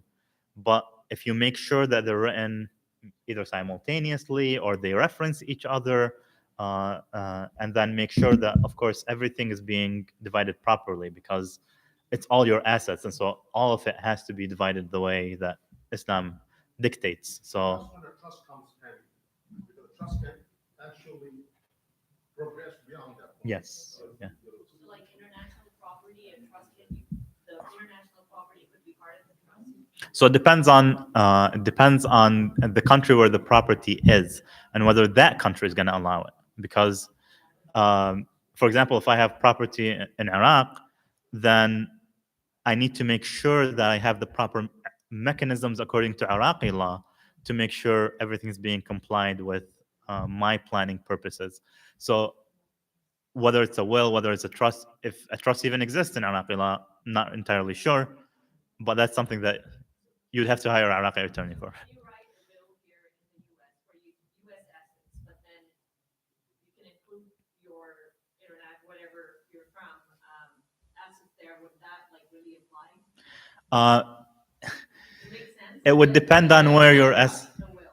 it would depend on where your assets are, and then it gets very complicated because then the U.S. court is going to look at the will, is going to have to talk to the Pakistani court or the Iraqi court to make sure that the Iraqi court applies your will over there. Very complicated. We're paying a lot of money to the attorney for probate. Yes. Brother of Ali? We have like 2 minutes only. So I have a question. So in all your advice and presentation, you know yourself, is any possibility that some of us are interested and talk to you and hire you to do the estate planning? Yes, I'm willing to accept clients. I mean, I'm available. In as much as I can help each one of you, inshallah, I'll be at your service. So there are different ways of going around that. I can basically work with Kansas attorneys to make sure that my practice is compliant with Kansas law or Missouri law or wherever it might be. Last slide on the worksheet that he's given out has his phone number. Guys, you can use that and reach out to him. For we really have to wind down because Okay. it's almost time for Maghrib. Let- We have to clear up this place and set them up and janamas and all that. I'd like to thank Haj for coming over from Detroit, taking his time, putting together this workbook for us, taking notes, asking questions, clarifying a lot of things. I think it helped a lot of the people. Those who have still more questions, I know he's a very busy man, he's an attorney. You may send the questions to him, but please don't expect answers right away. Just to be courteous to him. Number 2, please, those who have paid, I appreciate that. Those who have not paid, please reach me out again. We will try to recover whatever little we have left, inshallah. But other than that, let's ask questions to him.